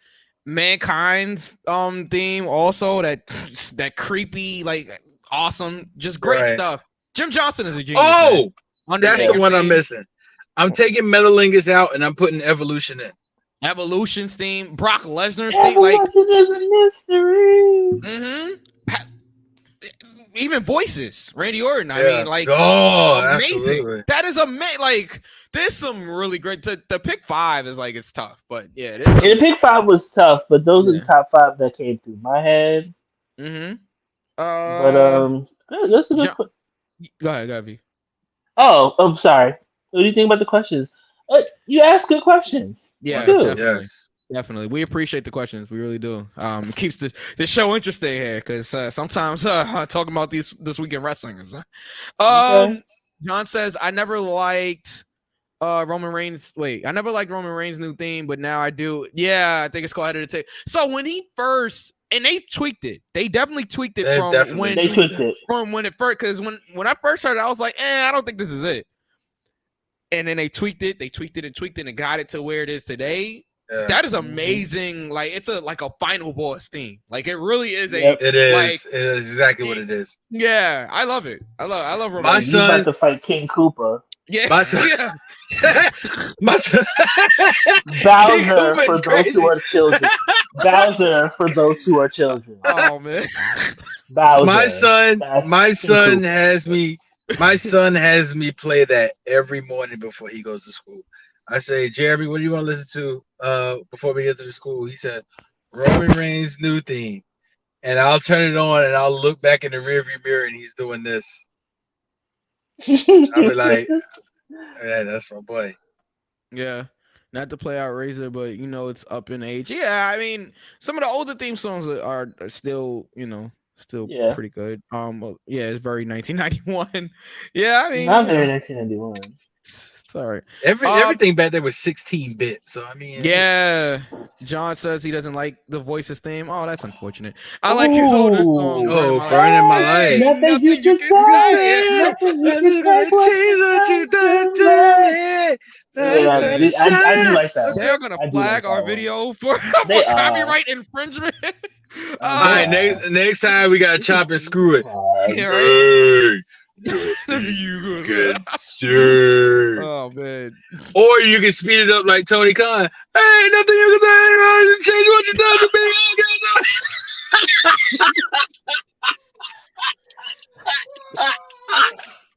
I'm so fucking bad.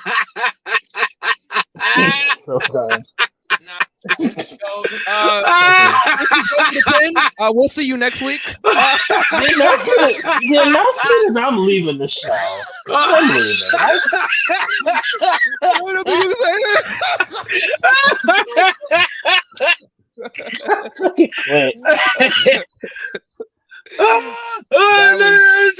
I'm gonna take what's mine. Take what's mine. Stay tuned for it.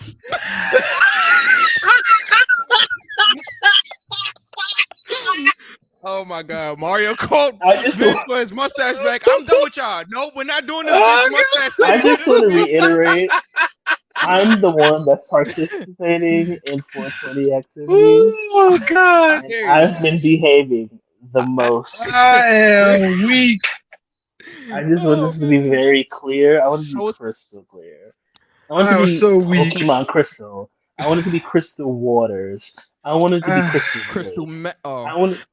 Randy No, Orton's we don't do that. We don't. But Randy We Orton's don't. original We don't do theme Tina. was We fire. don't do Tina. Okay.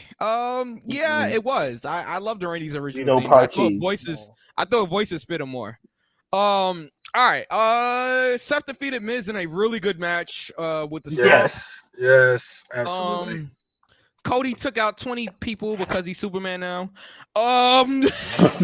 That was a botch segment, by the way. What you mean? Man, this man got through one line of security. There's no one in the aisle between him and Brock Lesnar. Yeah. That man takes 4 steps, and there's 8 people in the. Come on, man. Yeah, Cody's now Superman. And I don't have a problem with it. I mean, I get it. They're building Cody as the top star, and I get it, and rightfully so. But come on, 20 guys. He took out 20 men by himself. And these were big guys. Is he too. Wardlow? He took out 20. Yeah, like exactly. Girl. That's probably where they got the idea from. Sorry. We'll get there. Sorry, B. My bad. My bad, B. Bianca Belair defeated Dakota Kai. It looks like she being Bianca is gonna go through damage control here and yeah. Okay. Keep going. Bobby Lashley versus Austin Theory ended in a no contest. Bronson Reed got involved. I'm just going through this. Trish Stratus explained her attack on Becky Lynch. Here we go. Yes. Go ahead, Mike. Solo yourself. I wanted. Solo yourself. Yeah, go ahead. I got it. Wait, which camera am I on? Wait, where's the solo V, we'll take a break. Hold on. This is what I wanted. This is exactly what I wanted. Okay. Trish Stratus. She said, "I am not your childhood fantasy." Cap. Right. Thank you. Not a nostalgia act. Okay. I am Trish Stratus. I revolutionized the women's division. I am her. Okay. I don't know if she said that exactly, but she did. That's basically what she said. That's basically what she said. But no, look, this is what I wanted from Trish. This is exactly what I wanted. Yep. It looks like getting. Trish. Yeah. We are getting very early 2000s Trish Stratus with the with the cowboy hat. And the girls. The girls were sitting up high. They were sitting up. They were higher than me. They were sitting up high. Hello. The high. Hey, they were lifted. As am I. Yeah. Okay. Fireman's carry. Yeah. Listen. But no, Trish looked great, but she was talking her shit. Yup. She was talking her shit. I love it. I'm glad we got this. Me too. And it looks like so. Who suggested last week that we're getting Lita and Trish? Was it Mitchell? Well, okay, maybe V also, but yeah, because I think people. Don't put that comment up. Don't put it up there. Okay. Oh, don't do that to me. Don't do that to me. Put it in the chat. Hold on. Give me 1 second. Hold on. What was? I won't put up that one. I will get to this other one that we missed here, John. What was Vince thinking? Probably woke up one day and told himself, "I feel like looking stupid from now on." I feel like looking stupid from now on. I feel like looking stupid from now on. All right. Anyway, Cody's a superhero, so 20 guys is nothing. Yeah, I guess so. Brock looking like one of the Ninja Turtles with that coat on. Yeah. My God. Was he going? What was he going for there? It was giving spy versus spy. Okay. Who were the 2 bad guys in the Ninja Turtle movie? He would know better than Masters. Okay, this not. Bebop and Rocksteady. Yes. Oh man, that's what Brock looked like.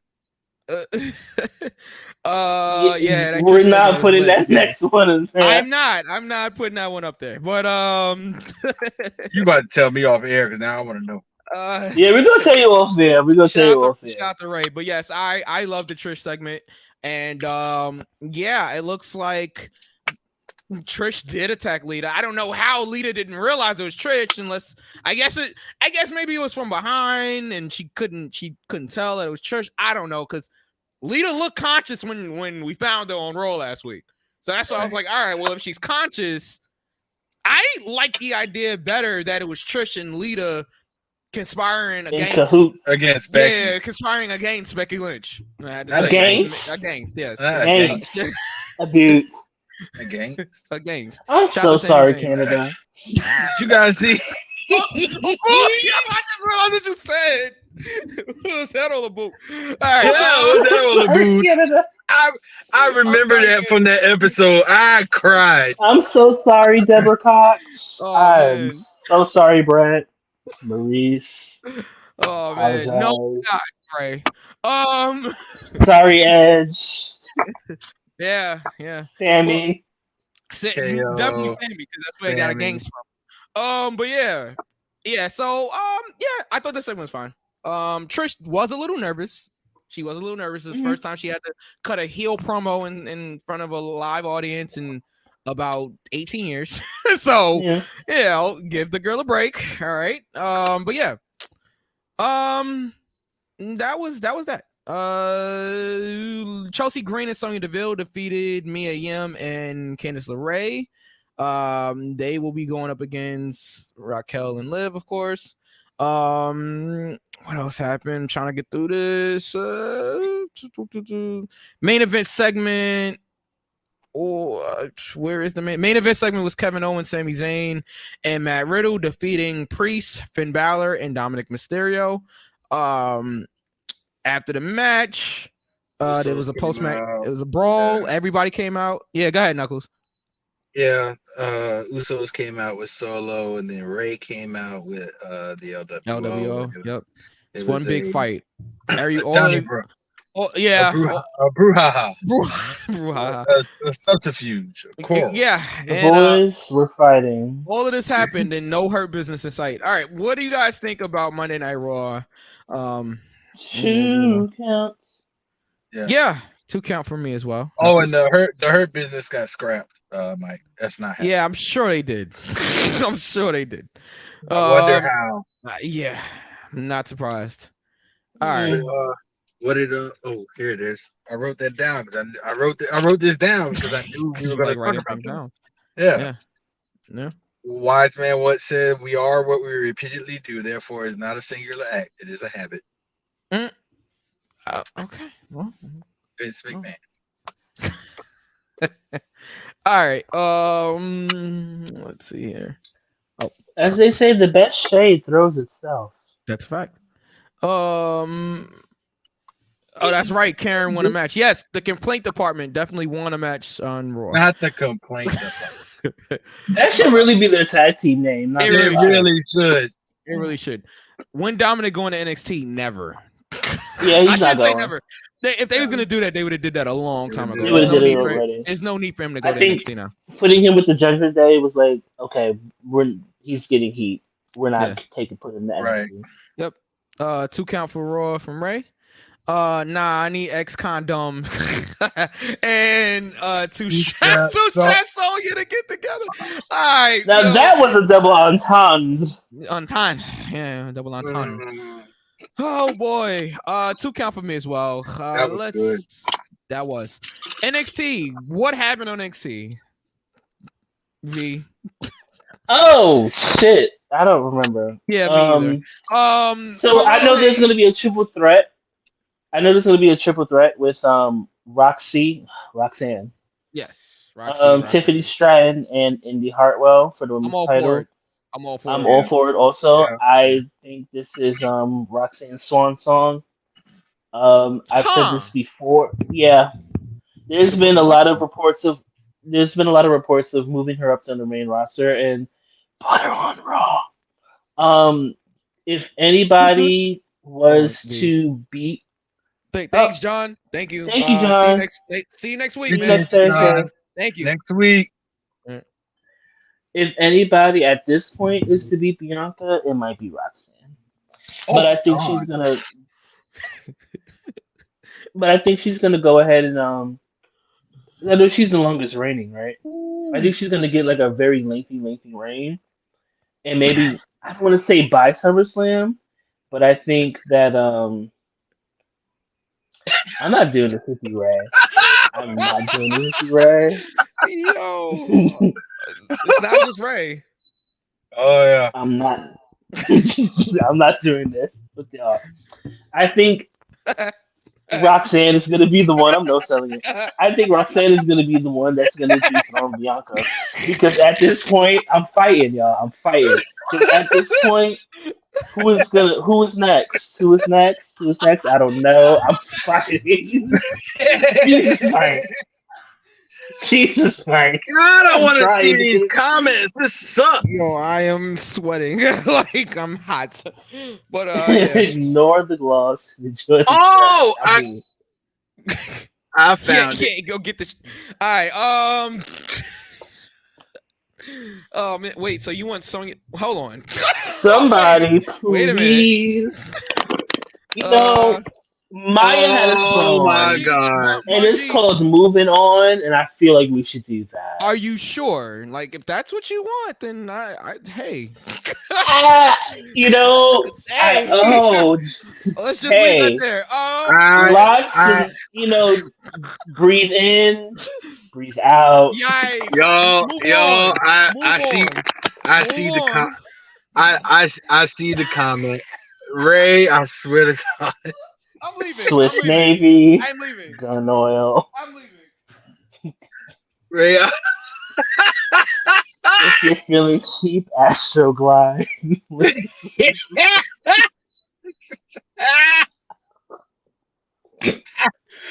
This is awful. You're awful people. No. Okay. All right. Okay. Is it safe? Yes, I think we're good. I didn't know I could go in the chat and look at the comments. That's hilarious. Play the Waiting to Exhale soundtrack and just listen to Way You on repeat. Yo. Oh man. Oh god. Go for the pin, everybody. Yikes. Okay. And only a few of you will get what I said. And that is okay. Yeah, it's perfectly fine. All right. I don't even know. NXT gets a 2 count. What is it? I don't even know what a 2 is now. Where is it? Oh god, I'm crying. I'm crying. I'm hot. I'm crying out of laughter for once. Jesus Christ. Oh, what a show. What a show. Make sure y'all all join us next week. Yes. I think No, we're not talking about either one anymore. We're done. Oh my god. Well, you gotta gloss up. No.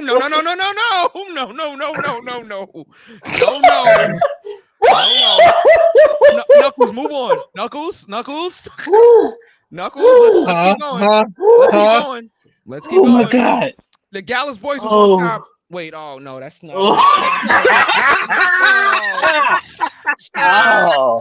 That's not what I heard. The Gallus boys won by pinfall. There you go. Okay, in the open. And how do you execute a pinfall, Mike? No, there's so many ways. I forgot. Like Rhea Ripley. Hello. Yes. The greatest pinfall of all time. Mm-hmm. Yeah. She could. Anyway. No, Ray. Woo, watch it.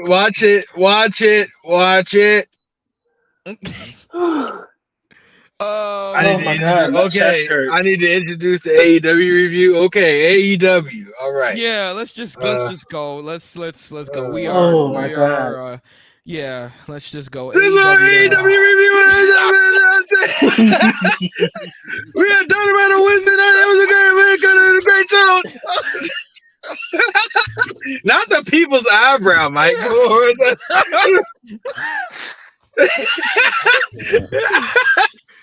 I refuse. And the long and the short of it is, MJF and Darby Allin and Sammy Guevara in a segment again. We had Sammy Guevara and who did he fight?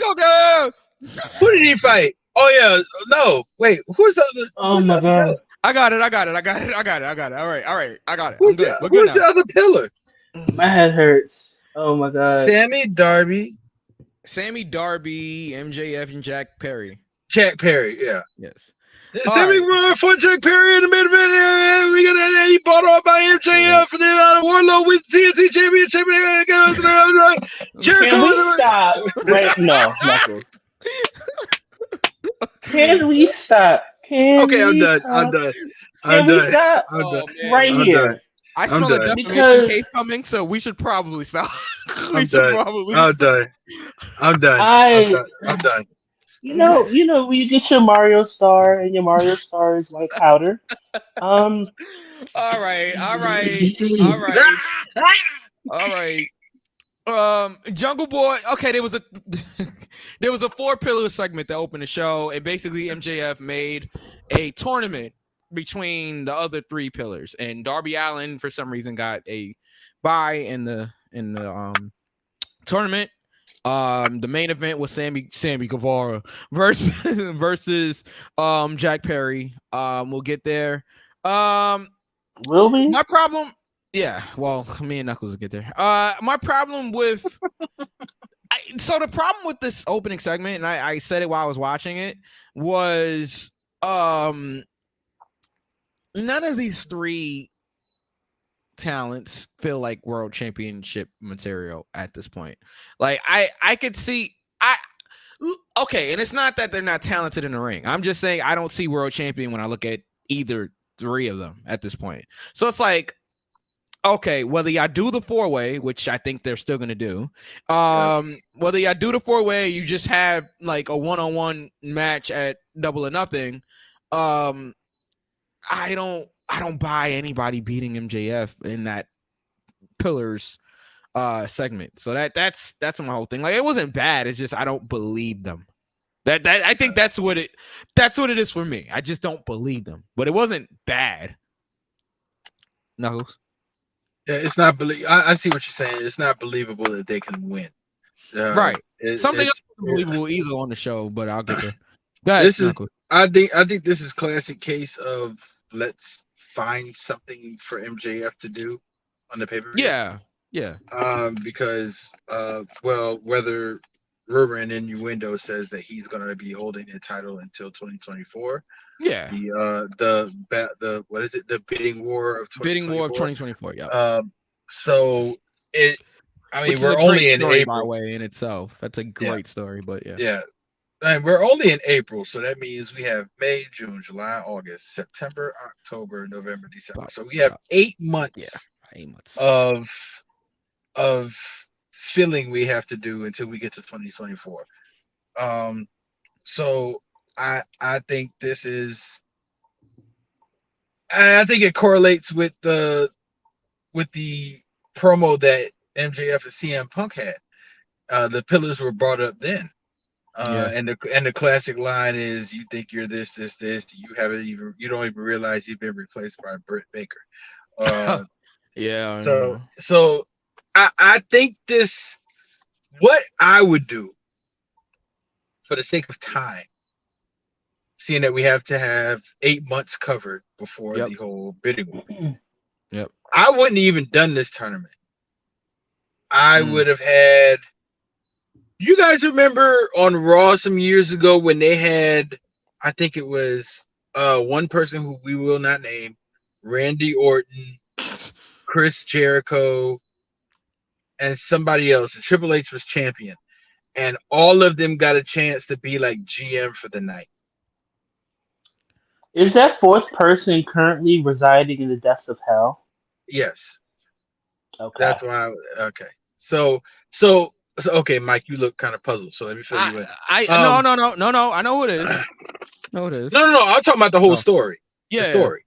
So, and I think it was based on either Elimination Chamber or something like that. So it was Jericho, the guy we won't mention, Randy Orton, and then there was another one. I think it might have been like RVD or somebody like that. It was something like that. All right, yeah. So anyway, they all got a chance to be like GM for the night, and they all placed themselves in title matches. Yeah. So what I would do is I would have one person at this pay-per-view. So let's say Darby gets this pay-per-view.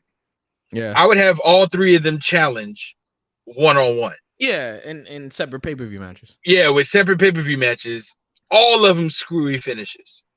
Yeah. So that means we have to eventually get to the four-way. And that could be 4 months down the line. It wouldn't even be 4 months because they only have 4 pay-per-views. Yeah. So let me ask you this, Knuckles. If they do that, is there any one person that you would actually want to pay to see MJF in a one-on-one match with? And I think that's my issue, right? And then before you answer that, right? Look at it. Darby Allin versus MJF for the world title. Is that a main event? I mean, no. Sammy Guevara versus MJF at this point. Is that a main event? Fuck no. Jungle Boy versus MJF for the world title.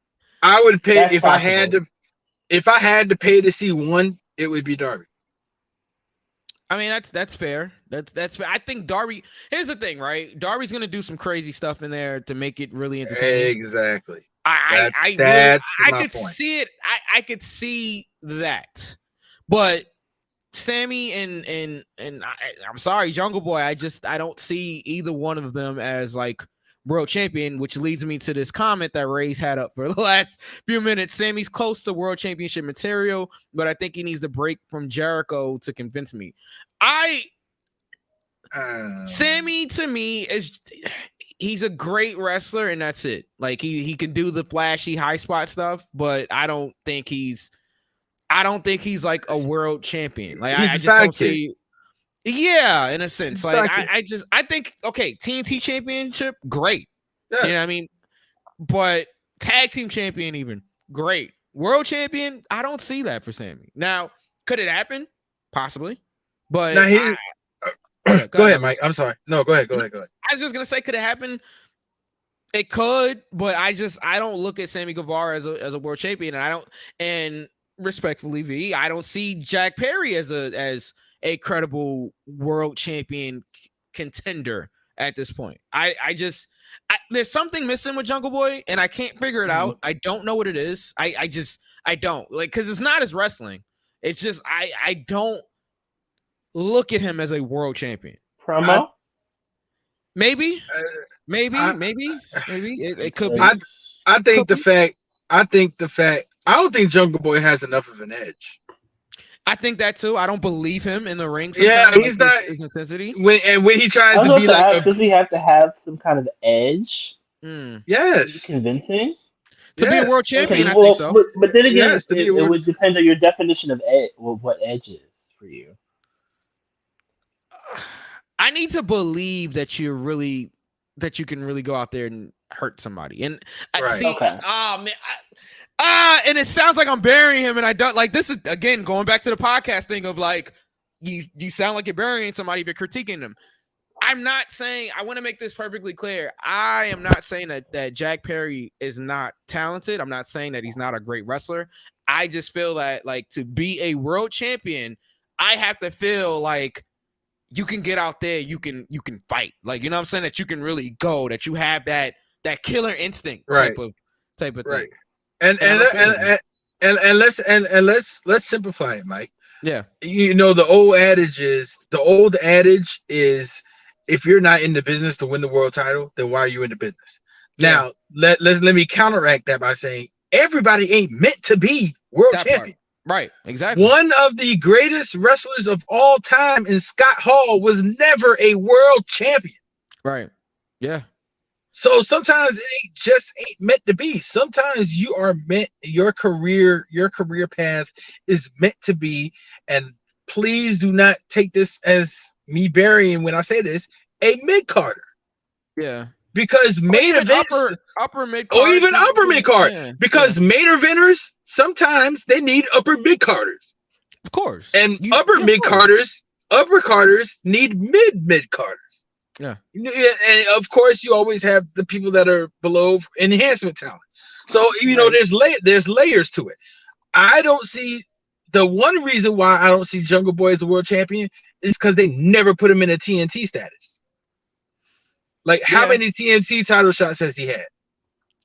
I don't recall. He probably one. He probably had a few, or maybe one. Meanwhile, Darby has won the TNT title once? Yeah, twice, I believe. Twice, and Sammy has won it twice as well. Correct? Yeah. Yep. There you go. Yeah, I agree. I mean, I don't know. I don't see Darby as a world champion either. I think Darby's a great upper card. I don't even want to use mid card, but like upper talent type of person. But I don't. Yeah, I don't see Darby right now at this current stage. I don't see him as world champion. Let me try to get through this. And V, if you have something to say, I definitely feel free. But no, okay. I totally agree. Let's just be honest with ourselves. Adam Cole needs to be the one who takes the title off of MJF at Revolution next year. Agree. Ray says. Totally agree. Yeah. I agree. Yeah, I agree. Get the members of the Pillars out the way because there's more people for MJF to wrestle who are more convincing. I do agree with that. The problem is, okay, give me 5 faces, Ray. 5 faces who can compete with MJF in the title match and be convincing that they might win. Give me 5. Like at All In, we can have Punk for the MJF. Wardlow could for the MJF. I guess he knew you was gonna ask that. Wardlow could for the MJF at 100 gears. At 1,000 gears. 1,000 gears. Wow. And finally, give me Adam Cole at Revolution. Jungle Boy does need to have some sort of edge. Jungle Boy reminds me of early days Randy Orton with the blue trunks. That's fair to me. Okay, Jack Perry just looks like someone who wouldn't hurt a fly. Like he'd escort the fly back outside. Bungie, yeah. That's pretty much what I think about Jungle Boy. Yeah, that's funny. 3 to 4 times. Okay, hold on, wait. Sammy has won the title 3 to 4 times, to be honest, because you remember they used Sammy to break Cody's record. That is correct. Sammy probably's had it the most time, had the TNT title the most times. Yeah, because Wardlow's had it 3 times now. Yeah, and we'll get there. Yeah. All right, let's just keep going here. AEW Women's Champion Jamie Hayter and Dr. Britt Baker, DMD, in Britsburg, face the Outcasts. So Britt gets the win over Ruby, right? Decent match. I didn't have a problem with it. Ruby kicks out of the Panama Sunrise and the Stomp, and then taps out to Lockjaw on television. Okay. And this is where, like, my critique of, like, nothing hurts anymore, right? And it's not on Ruby. It's just in general of how everything is booked, right? The Panama Sunrise is a Canadian destroyer, right? Where you're essentially getting dropped on your head in a sense, right? Pile driver. A flipping pile driver. Flipping pile driver. And that used to be Stomp. Okay. That used to be the most devastating move in wrestling. A basic pile driver. Shout out to Petey Williams. Yes. The Canadian destroyer himself. Shout out to Petey Williams. Right? So you do this flipping pile driver. But wait, there's more. Then you do the stomp. And Ruby kicks out. I'm like, all right, so what are we doing? Can I say this? Go ahead, me. This is very targeted, right? Mm-hmm. Tony Khan books wrestling as if he were playing Super Smash Brothers. Now, for those who understand that, you know what I'm talking about. It's like you take all of these high-powered moves that's supposed to knock you off the fucking knock you off the stage that you're on, and then you do this high shit. And sometimes the wild shit don't take you out, Yeah. and now you sitting here with 405% damage done, Yeah. and then all of a sudden somebody smacks you and you go, ah, game. Like,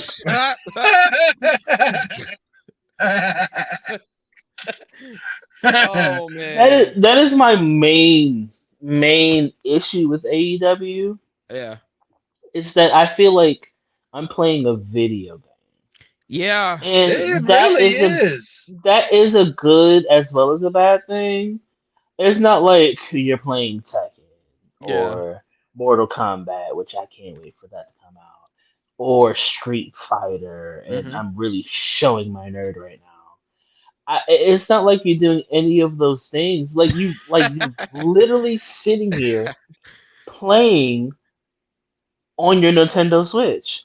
It's like I picked fucking Pikachu, and you picked Mario, and then Mike, you picked Yoshi, and then Knuckles, you picked Luigi. It's like we are fighting at Pokemon Stadium. There's items everywhere. I threw a Pokeball. It was fucking Charmander. He used flamethrower. It's like playing.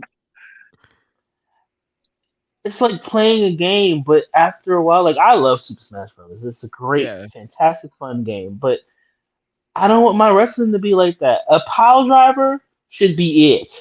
Right. So she got pile driven and then stomped. Literally, even if the Canadian Destroyer led into the stomp, right? Okay, all right, that should be it. You shouldn't be kicking out of that. Was it the stomp? Yeah. Wasn't the stomp outlawed for a minute? Yes, they did ban Yes, Seth Rollins from using the curb stomp, and then they unbanned.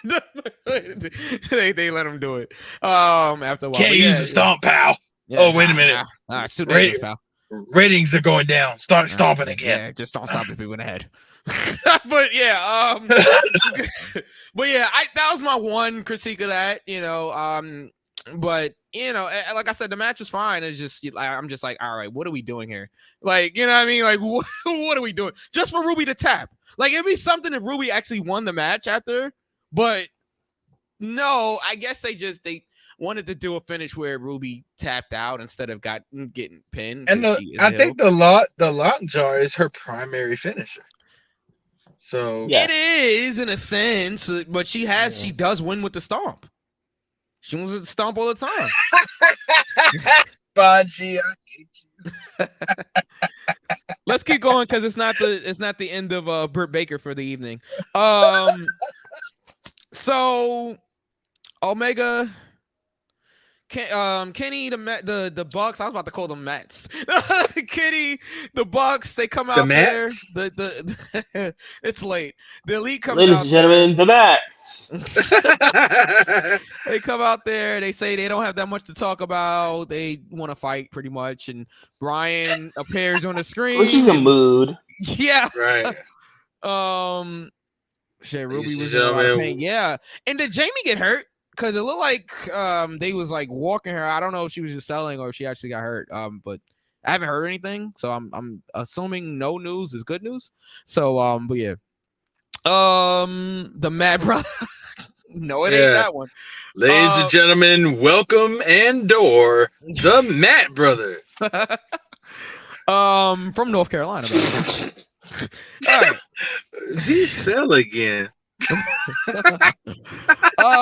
Brian, because I just realized what? You realize what? Doormat, and then I caught it. Welcome, Matt. We got it. Welcome. All right. BCC came out blindsided. The Elite. I'm keep going. The brawl spread all around Pittsburgh. Takeshita came out there to make the save. And I was care of Don Callis. Yeah, who got crazy split open and oh man, they keep showing Don's like cut. It's gruesome. Man. Wrestling, guys.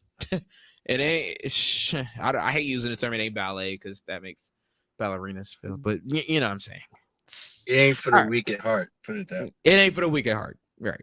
All right. TNT Championship match: Powerhouse Hobbs, Big Willie Hobbs versus Wardlow. With Double A himself, Arn Anderson. Oh yes.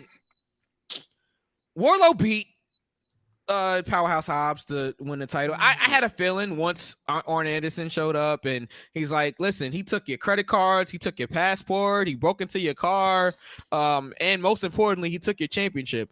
I'm like, all right, Wardlow's gonna win here. We're getting a title change. Writing is on the wall. Yeah, we're getting a title change. I know V didn't like this, but I mean, I didn't. It is what it is. Like so this is my issue. Yes. Right? Yes. So a certain wrestler we had on our show was right, and I'm just gonna leave that there. Okay. Yep. Episode 100, Knuckles. You're thinking. Oh. Okay, got you. Yep. Got you. Yep. Okay, hold on. Absolutely. Well, for what reason did they take the belt off of Hobbs? Why did we? Somebody asked that question, and I'm gonna give credit. I believe it was Power Producer that said it. Which brings that to a certain wrestler that was on our show previously.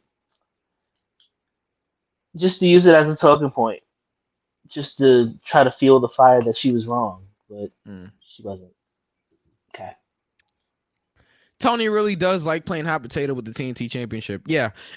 So on a side note, but related note, is Orange Cassidy like the most like how can I put it? Protected champion in AEW history at this point? I mean, no.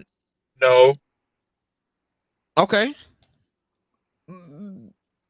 You disagree? Who do you think was? Jade. See, well, because they have been putting Jade on motherfucking TV.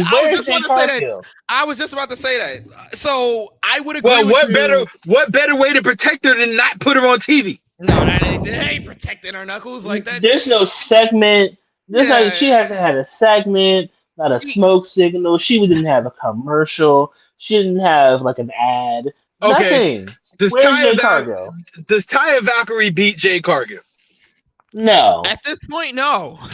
No. Because we had no build to it at all. Like, I think she could have been the one to beat Taya Valkyrie. I still think it's Chris Statland at this point. I think that's exactly who Tony Khan is like. Tony Storm's on my mind. That's exactly that's the wrong Tony. Wow. Okay. And then they call me Tony Stark. Yeah, and wrong Tony. But Tony Khan is Tony Stark. Tony Stark. That ain't it. Tony either. Braxton. Tony. Ah, feels good. All right. Yeah. Do you know what? Oh, sorry. That's weird. What was I? Okay, wait a minute. Kenneth Omega. Not Kenneth. Not Kenneth. I guess. Kenneth. I guess. I feel like the reason I said Orange Cassidy is because he legitimately has matches every week on television, and it's title defenses every week. He's like, I think since winning the TNT, what is he? The All Atlantic, the International, what's the title? Whatever. What is the title? I give up. I don't know. The Atlantic Terminal. The Atlantic Avenue. The Atlantic The Atlantic and Ocean Ave Championship. I don't know. The Jumbo Champion. The Broadway Junction title. I don't know. Oh, girl. New York. Mad New York. The Bushwick and Putnam Championship. Wow. I remember. Easy there. The Flushing Meadow Park Championship. Right. All right, we're leaving. I'm leaving. Orange Cassidy's been Green Acres champion for the longest, and I don't know.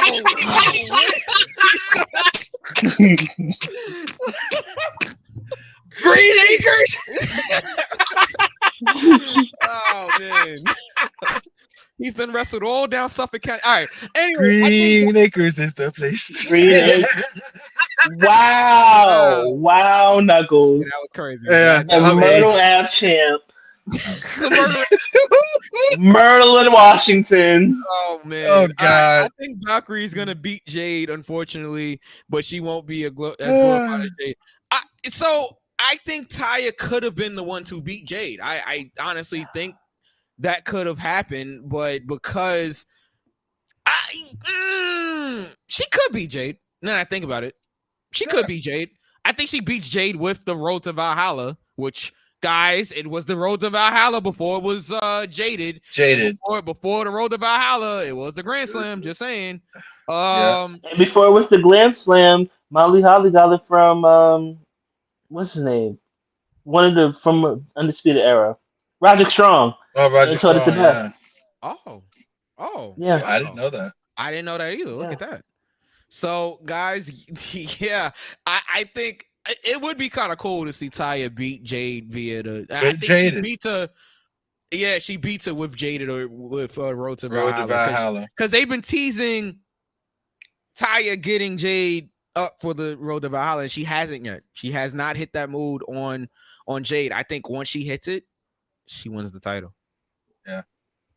So actually, Ray has convinced me. I think I'm going for Jade loses the title next week. Where are they? I think they're in Sunrise, Florida. So I mean that I don't know if that's I don't know if that'd be a place for Jade to lose the title. Now I think about it. I'm conflicted. I really don't know. I don't know. Good thing it doesn't count towards our predictions because I beat that guy. That guy right there. Yeah, I'm looking at you, Knuckles. Yeah. All right. Anyway. Excuse me. What? He has the title. Look at that. It's a beauty. What was that? It's a beauty. What was that again? Hold on to it tight. Yeah, don't look too hard. Don't look too hard. You might break your camera. All right. Anyway, let's keep going here. Just another belt you'll see on AEW. Wait, they aren't wrestling at the pay-per-view? No, Ray. It's next week. It's next week. They announced it on Dynamite. On Dynamite? Yeah, it's next week on Dynamite. Jade versus Taya Valkyrie for the TBS Championship. They announced it on Dynamite. You guys can Google it if you want, but I'm pretty sure I heard that. I don't agree with that at all. This has been bad booking right here. This has been terrible booking. Anybody who's putting up a championship plus a 50+ win undefeated streak does not need to lose the title on free television. That's just me. Yeah. Let me just double check here. I'm pretty sure that's what I heard though. Ray says for what? Yeah, I think that's Narcos. Yes. Oh. Cocaina.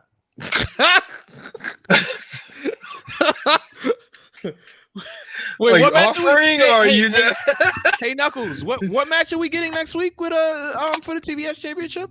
Oh, we got a bar burner for you next week on Dynamite, bro. I swear we got the undefeated Jay Cargill, and she's putting her TBS title on the line in a 52-0 winning race against Taya Valkyrie. Can you believe it? I swear it's the Taya Valkyrie. She is going to raise the roof. She's going to blow the roof off this meeting. And then next week we got to say all this is going on Rampage, 10 o'clock on Saturday night. Man, we'll see you then. All right, then. Thank you for coming by. Thank you for coming by. All right.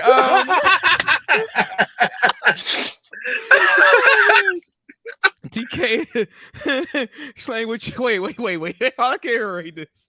Because TK is you playing with your toys. Wait. I misread that so many times. But I'm also gonna blame the milligrams flowing through my veins. Oh man. Oh man. You know what? I can't wait to watch booking this wrestling.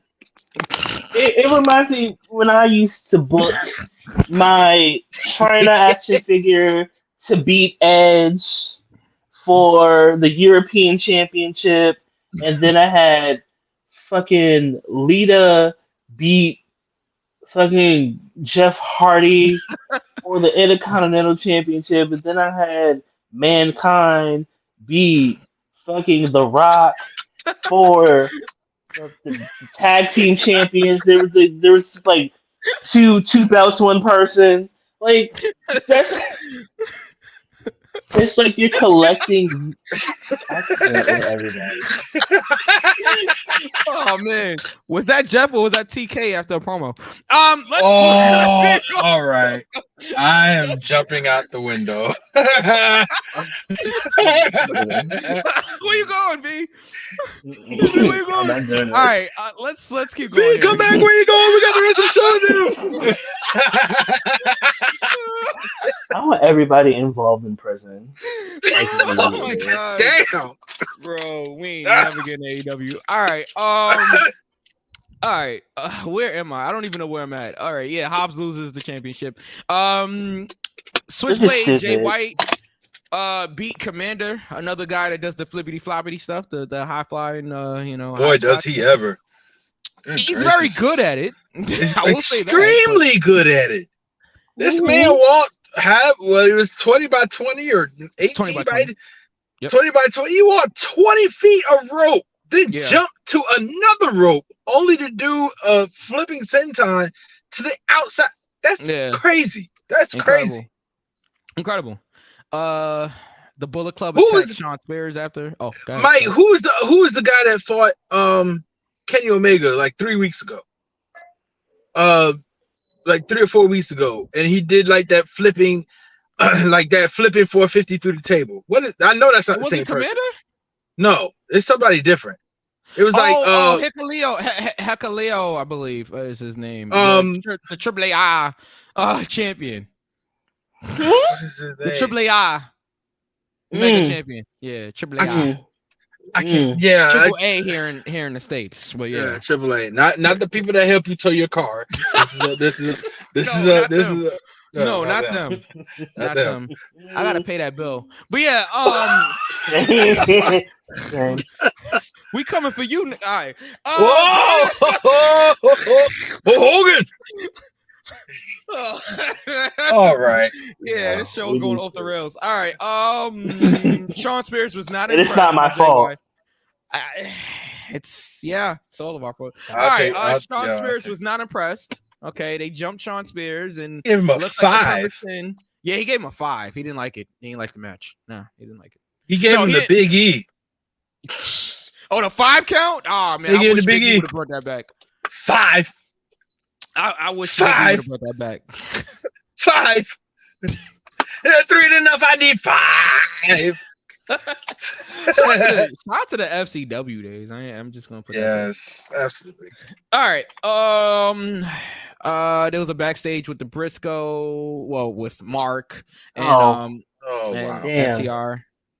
Yeah. What do you guys think about this strange bedfellow situation with Mark and with Jay and Jeff? Jay and Jeff and God, who was the other team? Oh, FTR, right? FTR. It's just a Rampage match. I mean, I saw it last week on Rampage, and I know we don't really cover Rampage unless it's live. But yeah, they did this thing where like Mark was tricked into being a part of the Jeff Jarrett, Jay Lethal, Sanjay Dutt group or whatever. And he's reluctantly tagging with them, but they did get a win on Rampage. So now it's like, they have this like big group. I don't know. I guess it's fine. It's whatever. I mean, it gives FTR something to do. I don't really care. I don't really care. It's not gonna last. FTR is gonna turn on. Well, Jay and Jeff is gonna turn on FTR. And, that right. It'll probably lead to a tag team match somewhere. I'm sure for the titles.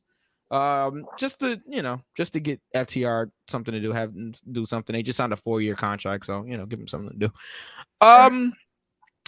Okay. Let's get to like one of the big segments of the evening. Chris Jericho and Adam Cole had a face-to-face. You said it was a botch? Hell yeah, that man wasn't even handcuffed to the rope. y'all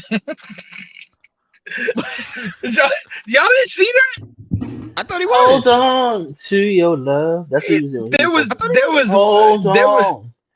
was one handcuff on his wrist.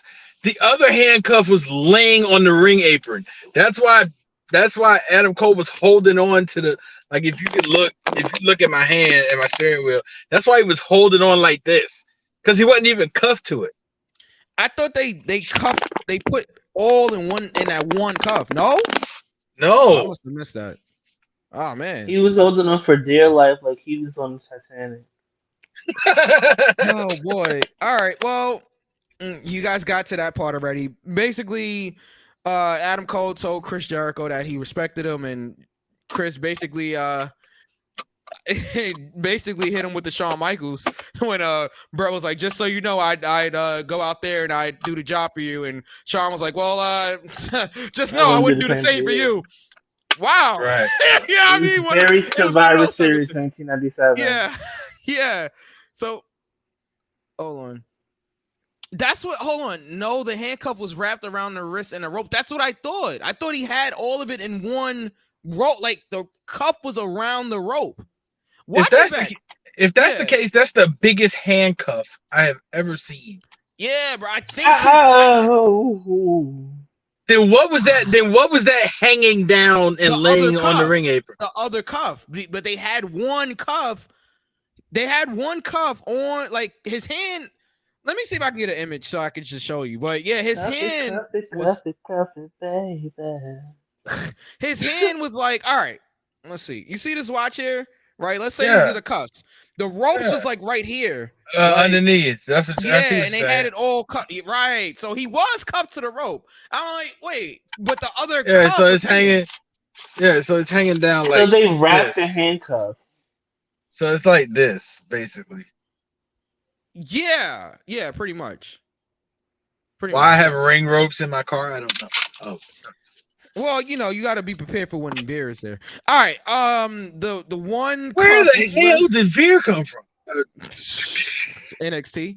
The one cuff was wrapped around. He's coming again. Wait, both the rope and the wrist. Yeah, that's what I was saying, Ray. You said he's coming again. Yeah, I wasn't. I didn't know he stopped coming. All right. So anyway. Oh my God. Please, I'm just trying to get through AEW. Come and talk to me. No. Oh my goodness gracious. Moving left and right along. Veer coming soon to AEW. I think they have enough people coming. You got half of that right. Coming soon. All right now. So where was I? Okay. Britt comes out there because they cuff Adam, and this leads to the Outcast coming out there. I wanted to believe Britt. I really did. Adam did a great job. And I do like Britt calling Adam Austin, calling him his real name. Yeah. I wanted to believe it. I just did not believe Britt was in like okay. Y'all remember when Seth was beating Dominic with the kendo stick, like within an inch of his life, kind of like that was like hard to watch. That was like, oh my God, can we please stop this? This beatdown of Britt and Adam having to watch there, like, yes, kendo sticks, they suck. All right, I'm going to tell you right now, like, Mercedes has famously said, no, Mercedes has famously said, I'd rather take chair shots than kendo sticks. Like, she's like, kendo sticks suck. They hurt. They leave a mark. Like, that's one. She's like, I don't even know why we do kendo stick shots in wrestling. And she's like, actually, I do because they make a loud sound and people know that it hurts. That's the only reason that like we do it. But in reality, that's something that really hurts. Like if you ever get a kendo stick shot, like it hurts. So I'm not saying she wasn't in actual pain. I'm just saying I didn't believe it. I didn't believe she was in any like major danger. And I think that's what kind of hurt the segment for me. And then I'm thinking, okay, where's Jamie? Where's Sky Blue? Where's Willow? Where's all of the baby faces that have been beaten up by the Outcast? Right. Now, one can argue that they didn't want to get in the ring because they know they was going to get beat up. There was no saving Britt at that point. I guess. But if you're a babyface, you're gonna come out there and try to help another babyface. Like, like it's just it made it seem like Britt had no friends. Like, I just and like my pops even brought that up when he had watched it. He said, "Okay, where is everybody? Why didn't anybody come out to help her?" But like I said, I thought the segment was good. I didn't think it was great. I think that might be an acting thing also. I just didn't believe Britt was in excruciating pain. I didn't believe that she was like beaten and tortured, basically. Okay, trigger warning, tortured in front of Adam. Like I just don't feel like it was. I felt like it was rushed, and I felt like it just did not come off as brutal as it was supposed to. We've seen the same scenario done better. That's why it's kind of, Stephanie and Triple H with Randy Orton. Yeah. Man, that was done better. That was tough to watch. What's another one that comes to mind really quick? Even more recently, Edge and Beth Phoenix with. Wait, but Knuckles. I'll let you get to Beth Phoenix, but Knuckles, I will say this, right? You got to remember the Stephanie Randy Triple H thing was in 2009. You're not gonna have. I thought for a second they was going to put Britt, but I'm saying same scenario. But if you really want to put that type of angle on it, I thought Chris was going to put Britt in the walls of Jericho. I thought that's where they was going to go, but they didn't go that route because one, TNA. Jesus, what's happening tonight? TNT. They're close. Come on, give me a break. They're close. TNT, they're close. All right. I was one letter off. Even though A and T are on completely opposite sides. Yeah, I was one letter off. Give me a break. It's 1:42 a.m. East Coast time here. Even though TNT is really against like intergender wrestling and things of that nature, which look, I'm not gonna get into that whole thing. We've talked about intergender wrestling on this. I think done right, it's the right thing to do. It's not like Chris had to like punch Britt in the face or anything like that. I think putting her in a wrestling move, putting a wrestler in a wrestling move is okay. But I understand they don't want to do any type of man on woman violence on TNT or TBS. I understand that, and that's one of the reasons. Even going back to Cody and Jade when they teamed up against Red Velvet and Shaq. Jade actually talked about that TNT was very serious about, because she wanted to do some stuff with Shaq, and Velvet wanted to do some stuff with Cody or whatever. I think it was actually the other way around. I think it was Velvet and Cody versus Shaq. Jade and Shaq. Yeah. But they wanted to do some things, and Tony and TNT was just no, we're not doing anything that even like simulates man on woman violence. So I can understand that, but I think it hurt the angle. I really do. I think it hurt the angle, and I think that, like Knuckles said, we've seen this done before, and it's been done better. You guys both mentioned the Randy Stephanie thing. I think that was pretty crazy. I mean, he DDT'd Stephanie right in front of him. Randy DDT'd Stephanie right in front, and then kissed an unconscious Stephanie in front of Triple H while he's handcuffed. Great stuff. That is cinema. That's right, drama. Yeah, exactly. What is it, V? Oh, theater. There it is. Theater. There it is. But that was I wanted to talk about this angle because I thought this could have been done way better. I didn't think it was horrible. I didn't even think it was bad. I just think it could have been a lot better. Yeah, you guys have any?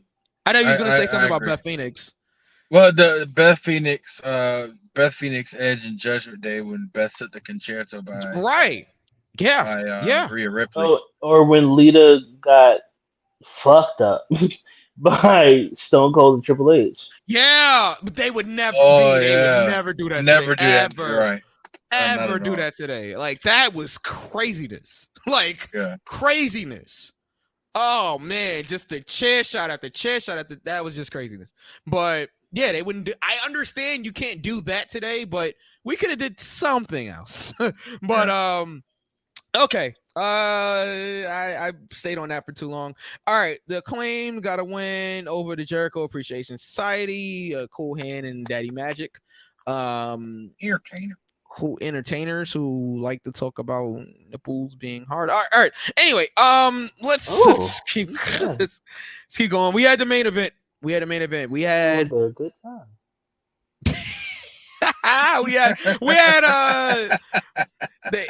He calls himself the Spanish God. We had Sammy Guevara with Ty.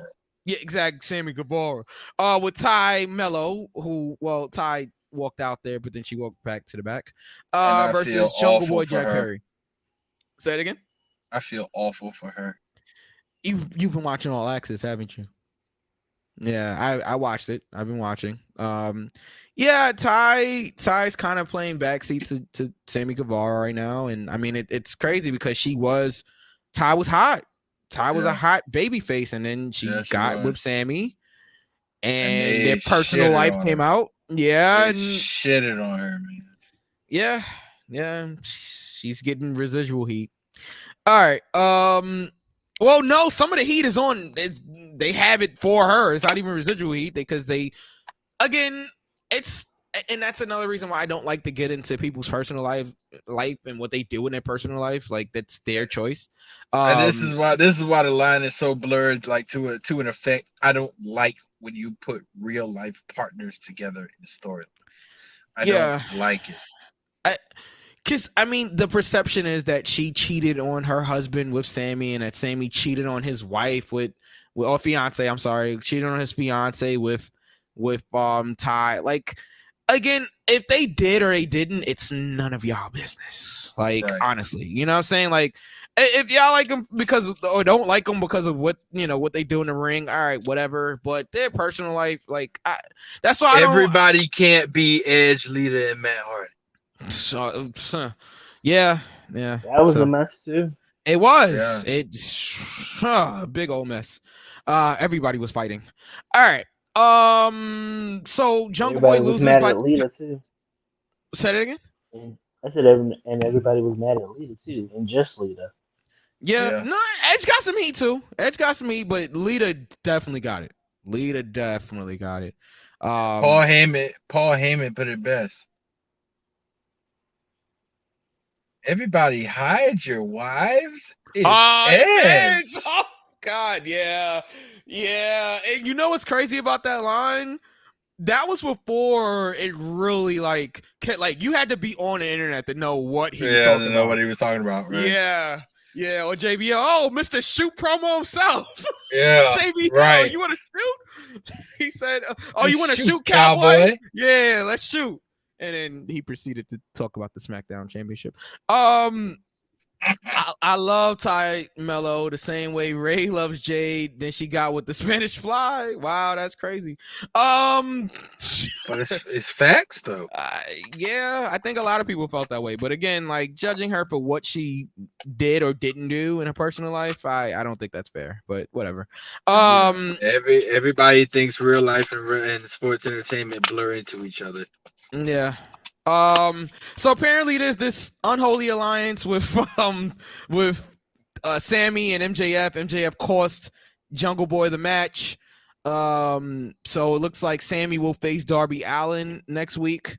And I assume that MJF will try to cost Darby Allin the match also. And I think the Pillars will get mad and there will be a decision made that it'll be a 4-way because each guy got screwed out of their respective matches. We all know this 4-way is gonna happen. Yeah. And MJF saying they ain't gonna be no 4-way. I'm like, all right, yeah, dead giveaway. It's definitely gonna be a 4-way. Dead giveaway. Yeah. Give me 1 second here. I hope she gets what. Okay, go ahead. No, go ahead. I hope she gets what she deserves, success on her own. But I just don't like the fact I have no chance. Right, Bonji. I agree with everything except the last part. But yeah. when Simon Miller on Ups and Downs this morning, so shout out to Simon Miller, shout out to Woke Culture. When he said Darby Allin in the rafters looked like a disappointed father, I wanted to quit life. Is it Darby Allin in the rafters looking like a disappointed father? Oh man. Please. Yeah. All right, AEW this week.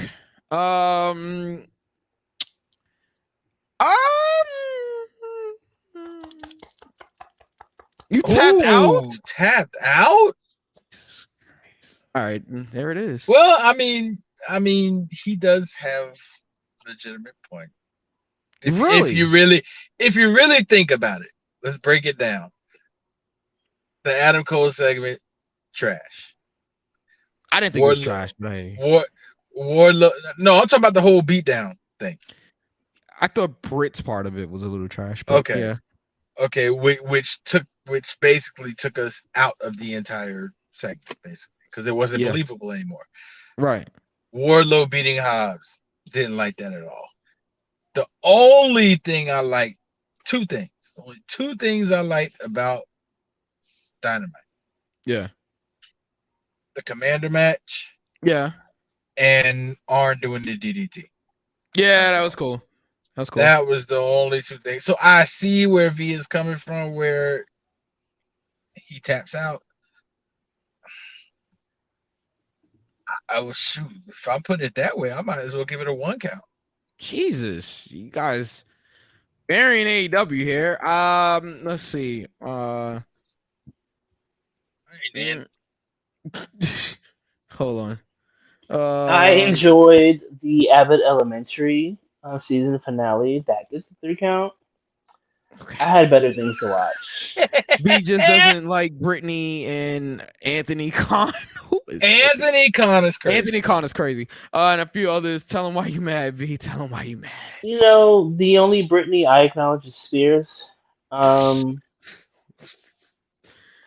right. Hey, no, I did not like AEW at all. It started off Sammy Guevara, instant channel change for me, and I went back. I was like, okay, we see what I saw the women's match, and I was like, I don't like this. I changed the channel, and I enjoyed Abbott Elementary, and then I watched the replay, not the Pondy replay, but the replay.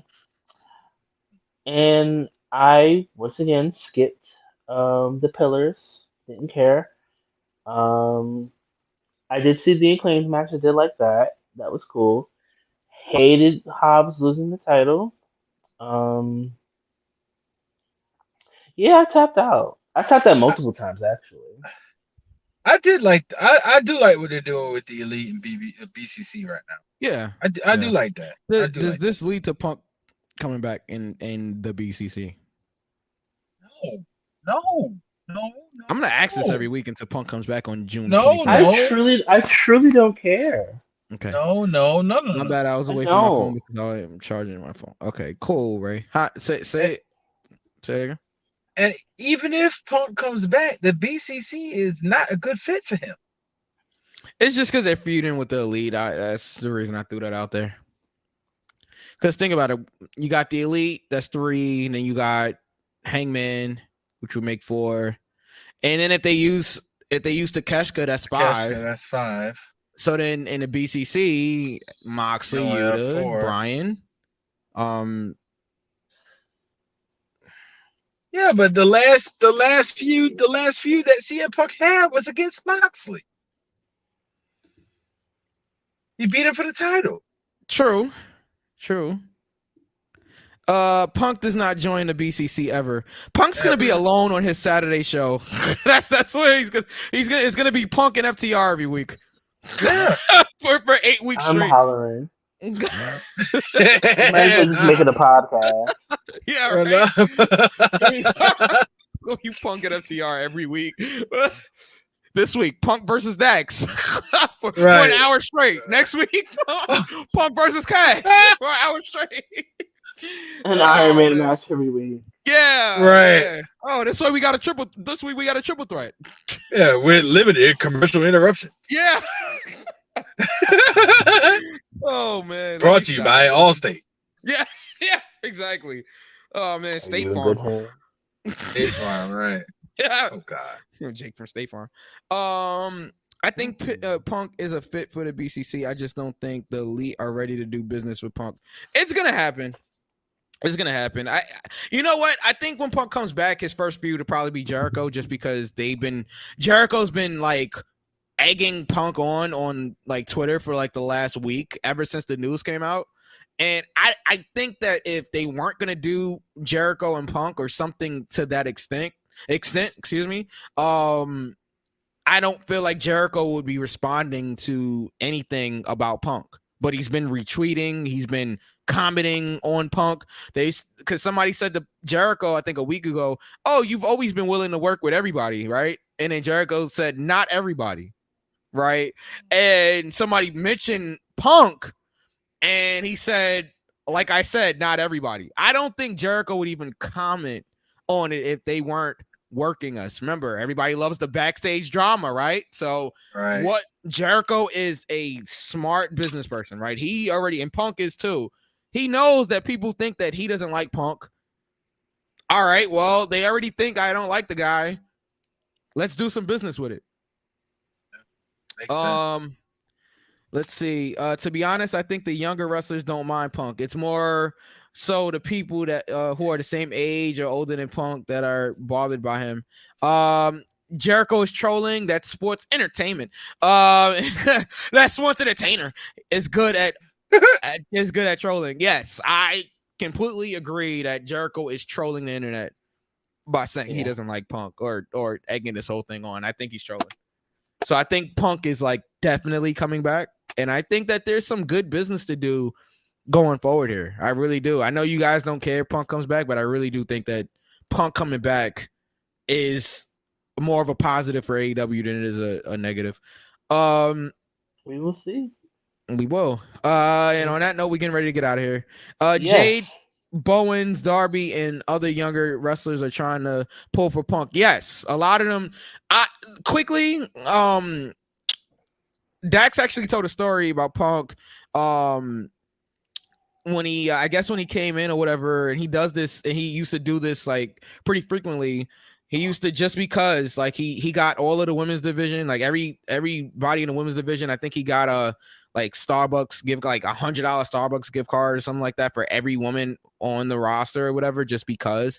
And then I think there was other stories of Punk just doing like good things, and Dax is just like, see, these are the stories that don't come out about Punk, so it's like and I know personally that he's been helping Bowens, and I know he's helped Darby and Jade specifically. So I do think that a lot of the talent do want him back.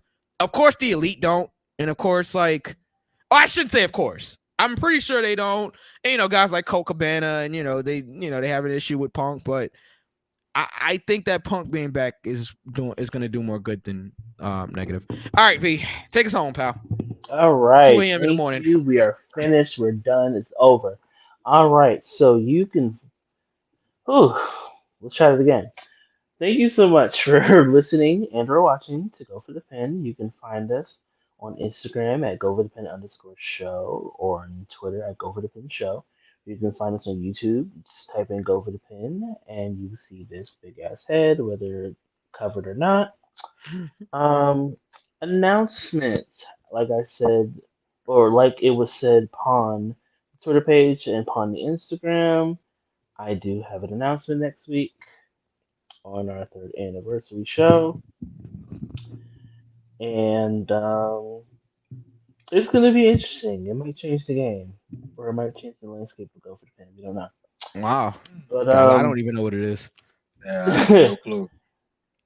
But you can follow Mike at DJ Mike EQ That's on me. Twitter and Yep. Mike_EQ on Instagram. You can follow DJ Knuckles at DJ_Knuckles on Instagram and JPS Music 15 on Twitter. You can follow me at King V_ the Prediction on shape. Instagram.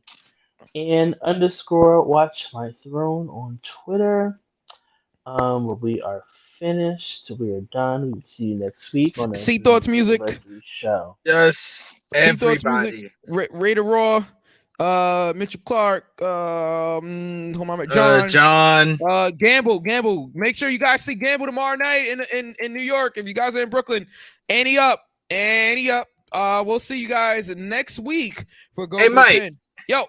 Before we get off the air, I do have an idea for next week for an anniversary show. Seeing that I don't think that TV is going to be just as interesting as it was this week, why don't we make, and seeing that we have a plethora of questions from people, and we so appreciate you guys being interactive with the show. You guys want to make next week just a Go for the Pin Q&A? Oh, Jesus. Look, all right. Let's make it clear. Stay outside your business. No, I mean as wrestling questions only. Oh, okay. Yeah, but not personal stuff. No. We are staying inside the realm of professional wrestling / sports entertainment. Yeah, entertainment. This other thing. Keep the questions coming, man. Keep them coming. Good night, everybody. See you next week. Get those questions in.